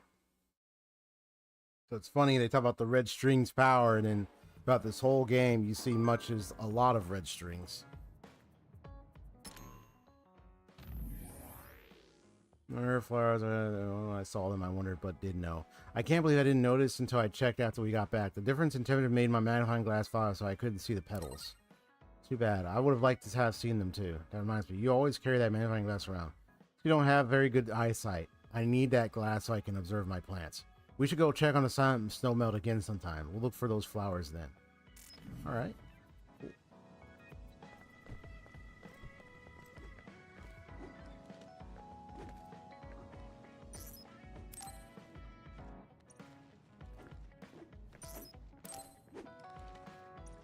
And I was like, watch that thing, you know? Swing it in my face. Let's see what's on the TV real quick.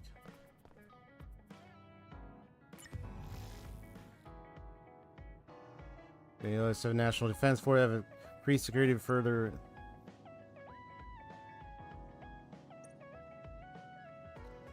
Is made. We urge citizens to remain indoors and help maintain public order. たまにはルカとも話したいな。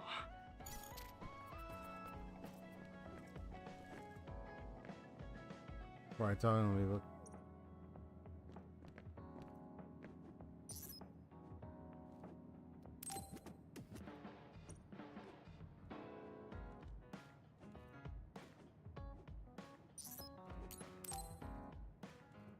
All right. Boy up. ユイと Luca. ちょうどよかった。トレーニングルームまで Ah, the 一緒に来て gym. もらえません All か？ right. ああ、いいよ。もしかして筋トレか？だったら今度はゲンマも誘ってみようか。いえ、今日は2人だけで少し確かめたいことがあるんです。別にいいけど。で、確かめたいことってなんだ？まさか俺の体力テストなんてことは。いいえ、トレーニングが目的じゃありません。ここに来たのは近くに人がいないので2人きりで話すのにちょうどいいと思っただけです。ルカ、一体何事なんだ？以前僕たちは旧海抜軍病院に行きましたよね。ああ、あそこ Yeah, and we found out about the experimentations and all あの that 時 stuff. 施設の研究者から僕たち兄弟について Mm-hmm. 何か聞きませんでしたか？ And we finally addressed that. それは相変わらず隠し事が下手ですね。やはり知っているんですね。僕と兄さんがベルペッパーだと。Yeah, 'cause he never got around to talk to him about it. ルカが気にしてるみたいだったから黙ってたけど。そうですか。それはお気遣いありがとうございます。ルカ、こっちを見もしない。俺に知られたってだけでも嫌なのかな。なんで俺が知ってるって気がついたんだ。旧海抜軍病院からアジトに戻った後、ユイトは自分がベルペッパーだとみんなに話しましたよね。あの時僕を見てわずかに表情を変えたでしょう。それでもしかしてと思っていました。Gotcha. そうか。俺顔に出てたんだな。ごめん。いえ、僕は別にユイトに謝ってほしいわけではありません。知ってしまったのは不可抗力ですから。ただ未だに疑問なんです。あの時ユイトが自分はベルペッパーであるとみんなに教える必要があったのか。必要って？ベルペッパーであることはこの世界ではハンデです。大っぴらに知られていいことなんて何もないでしょ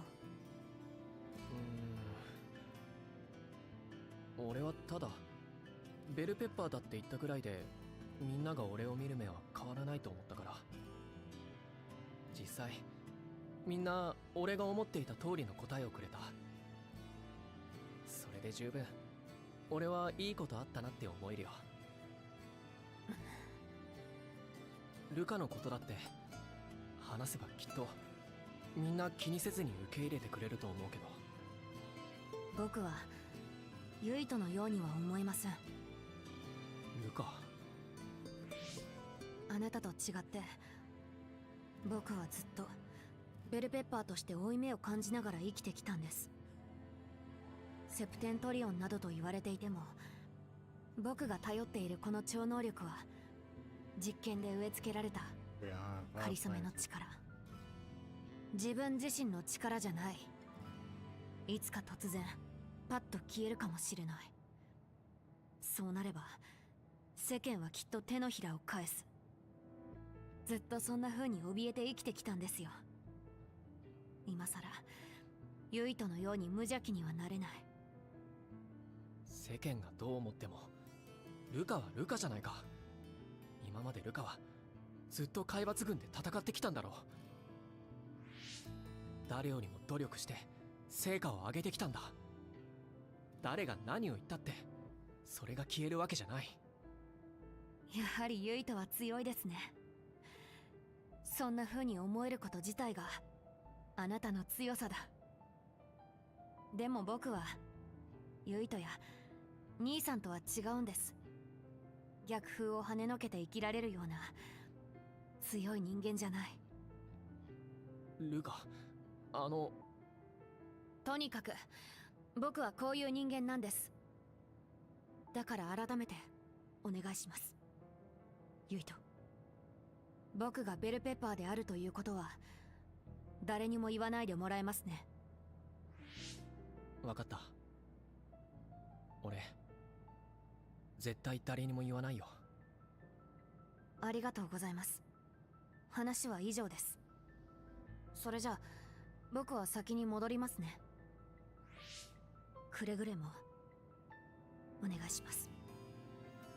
大丈夫だよ。約束は守る。ルカ、不安な顔してたな。何年も隠してた秘密を人に。俺に知られたんだもんな。俺の約束ぐらいじゃ心からは安心できないのかもしれない。いや、ルカが安心できるように俺がしっかりすればいいんだ。何があってもルカとの約束を守ろう。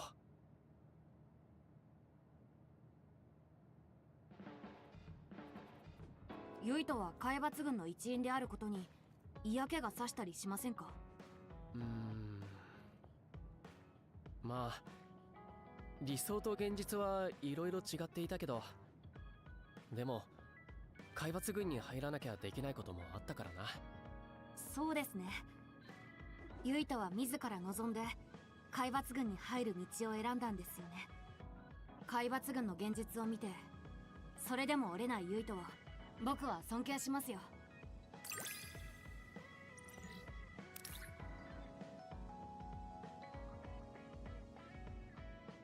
Oh, wow. Nice.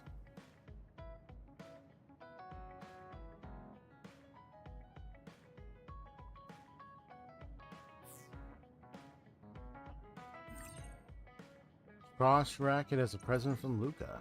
Okay. Cool. ユイト、僕はあなたといろいろな話をしてみたいです。あなたもそう思ってくれているといいのですが。もちろんだよ、ルカ。ルカは俺にない知識もたくさん持ってるし、話してて楽しいよ。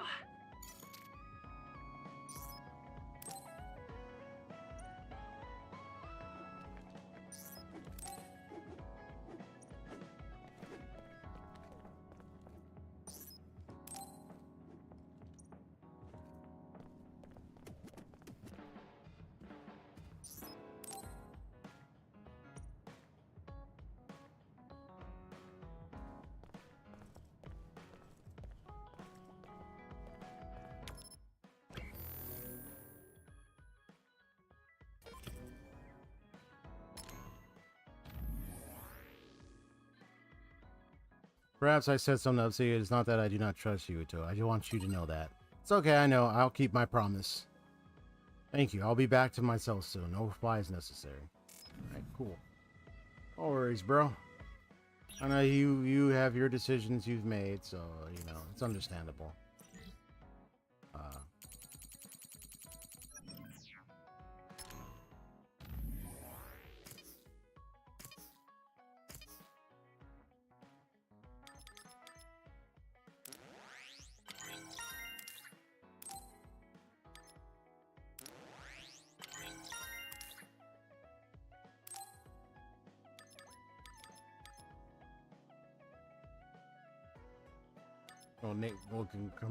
We'll negate it completely. Nice.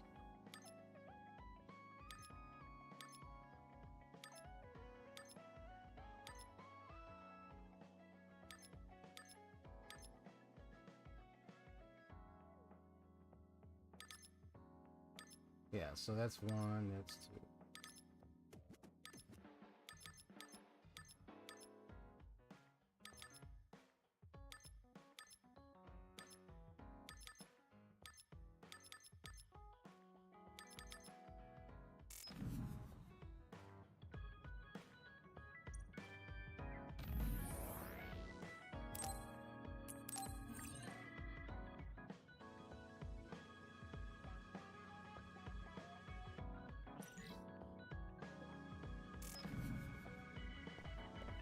About to be level 50 soon.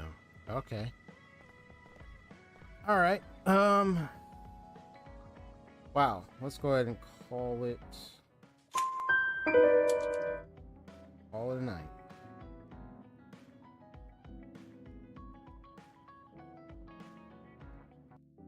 I was about to be like, what happened to my my tanned like board background? You know, it went black for a minute. It got dark for a minute. So what did we learn today, folks? Howdy how. Okay. All right, Mr. Hanky, get out of here. Go back to South Park where you belong. Okay, anyway, our hobby, whatever the name of it. Anyway, so we just learned that Yuito has such a power connected with the red strings of that Kasana has from the design children, and has caused this Kunad gate to start expanding and will soon consume the vast majority of most of Earth, so to speak. Don't know how much of it, but probably a whole lot. But apparently Yuto is the one that's alive. Interesting. Didn't say Kasana was alive. It said Yuito was the one alive. Huh. If he's alive, I'm just really curious. Once I do her story, I'll probably learn more on that. But wow. That's just crazy. Yeah, it's really interesting. Just kind of bearing witness to this story that, you know, we're dealing with like something. It's like the whole big threat thing. We know how that story goes, so it's nothing new under the sun about it. But it's just like we had so many instances happen. It started off with the group just like doing the missions, going after others. Then Siren with that one guy, who's the brother of Luca, start turning on SAS members in the government. His friend started going crazy and started attacking them, losing his mind. And still is. Definitely still is. So we had to fight him again later. You find out Kasana was there when his father was laid on the ground, fatally wounded. And then next thing you know, Yuito is the one being attacked, and then he's not he doesn't have answers. He's trying to find answers, and then we discover a lot of things what the government is doing, these experiments, that he was a dud, Luca, and the one head of Siren and the other group was a dud, and then they got these powers, these kinetic powers, kinesis stuff. So it's like, and then now we got Togetsu, and we find out about some moon people, and that Kagura, whatever his name is, was a moon person that was left in cryo sleep and wakes up 2,000 years later in our present time. It's real crazy, man.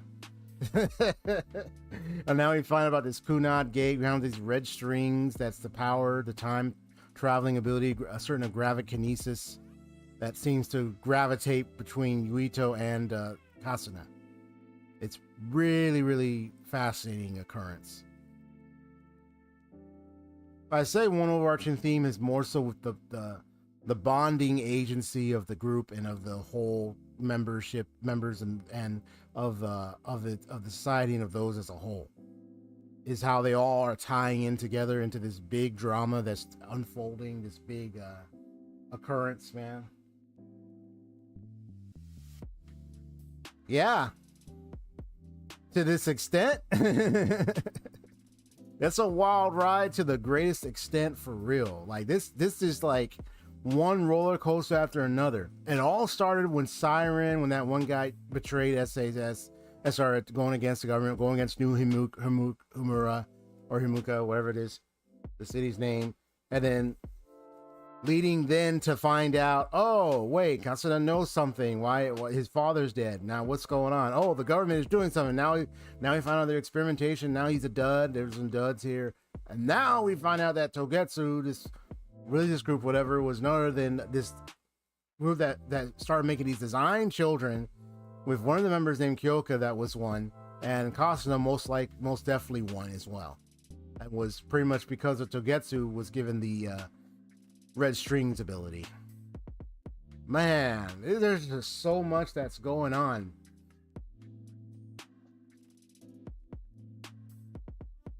So I think it comes down to the whole, because it's brain punk, the whole idea of who's in control, who has authority, what's at stake, who decides what, these red strings, the bonds at play. You got a multitude of themes that are going on here that I have to dissect eventually. And it's a lot to take in. The one I will focus on is, I like the mechanics of the bond episode, the bonding of the characters for your teams, that when you get the bond episodes, you bond with them, you interact with them, you give them gifts, and you build up the levels, and you know they end up like you end up getting abilities that connect with them. I like that kind of.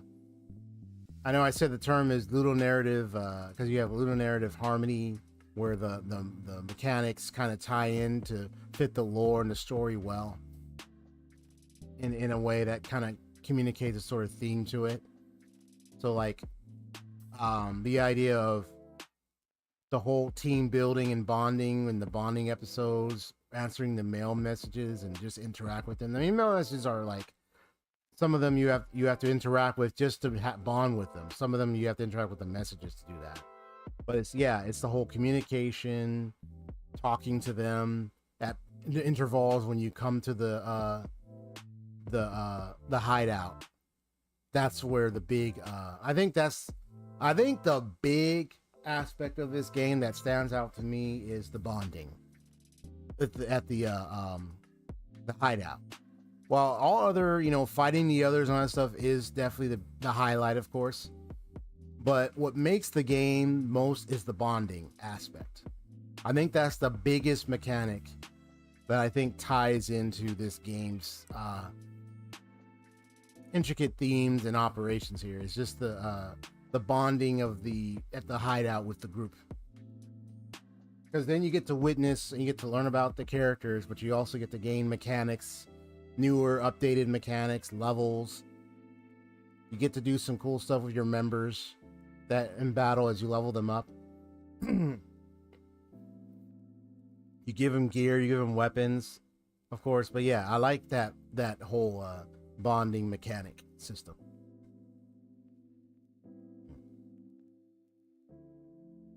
This game is definitely deeply complicated. That's all. Another thing I got to say. I mean, coming out of Tales of Berseria, which is not too complicated, right? I don't feel too complicated with Tales of Berseria, but this one is way, way too complicated. When I reacted to the whole Artorias is, he's just another grief-stricken, tragic kind of character, all because of what happened to him and everything around him and the betrayal. It's like, okay, so I think you secretly, deep down, are just somebody who's griefly vengeful and you're trying to act like you're not. You claim you're saving humanity, but you're really trying to actually correct humanity because of what they did to you and what happened with you and everything and what happened and stuff. Like... And I just look at Nominat as like, you're just a guy that took advantage of that. Like, really, that's my accusation to Nominate. You're just some god being that just took advantage of that. Of a grief-stricken man. You just took up opportunity. And then you use your opportunity to the same thing you try to do with Velvet.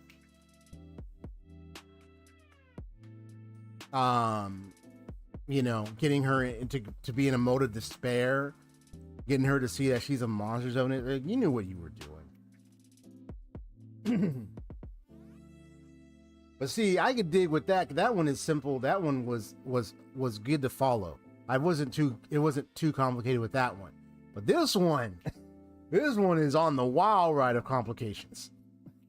They're like going everywhere. I'm like, hold on. You went from this, and now this. It's like, what's going on? We got a triune of issues here. You got Siren, you got New Himeka with this government, and then now you got this Togetsu group. It's like, in the design trend, I was like, my goodness, man. But all leads to one thing in the circle. The Kunad Gate and Yuito and Kasana, with Yuito being the variable that's considered to be the one that apparently has to be killed just to stop this expansion. But we need to find out, is that really the solution, or is there could be more to this to meet the eye? We need to get some facts and get it real soon, because this Kunad Gate is expanding. Yeah, it could swallow things up and everything. I'm still curious how he managed to live 50 years knowing that with this Kunad Gate kind of expanded. Man, that's a long time, and that Kunad Gate got bigger. Well, I'll find out more. But I'll definitely get an even more greater picture when I play as Kasana next. Now, I don't know if I'm going to stream my playthrough of Kasana. Maybe. I don't know. Because I got other games I'm already considering wanting to play and stream on here. So I got to really consider that. I mean, when I'm doing Tales of Berseria, obviously I'm probably going to try to move on. But yeah, that game is deep in its own right and is really something.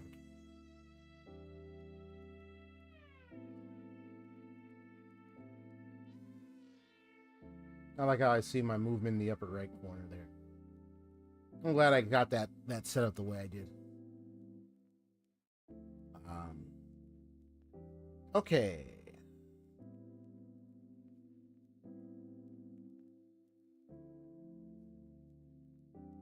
All right, so this is the one only detective. I'm ready to close this. Wait,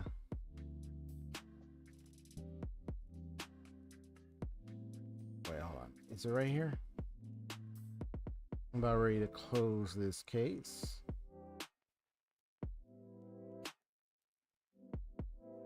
Yeah, Scarlet Nexus is chock full of so many things.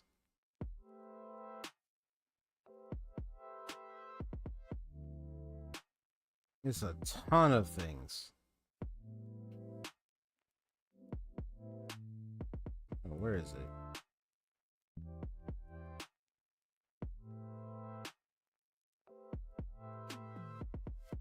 See if I can find it.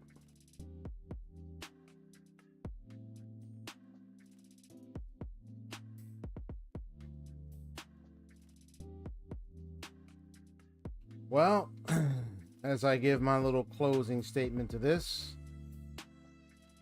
and yes, I'm going to read this closing statement. I mean, I can always change it later, but I kind of like this closing statement so far. But all I gotta say is, the shadows are lengthening, and this case is far from closed. We have seen much of the complicated mess of truths today. But the why still hides in the dark, the deep dark of whatever this Kunad gate is and everything and all this stuff. So to my story witnesses and fellow detectives and private eyes, if you found a piece of this puzzle I missed, always be ready to share it if you like in the comments or in the chat. Your testimony is the only light we've got in this mist. If you're ready to stay on the trail, hit that subscribe button and join the investigation. Also hit the like button if you enjoyed the stream. The file's going into the cabinet for now, but the story is eternal. This is XP Story Gamers. Keep your eyes open, and I'll see you in the next case. Sayonara. Take care, Haseo. Peace.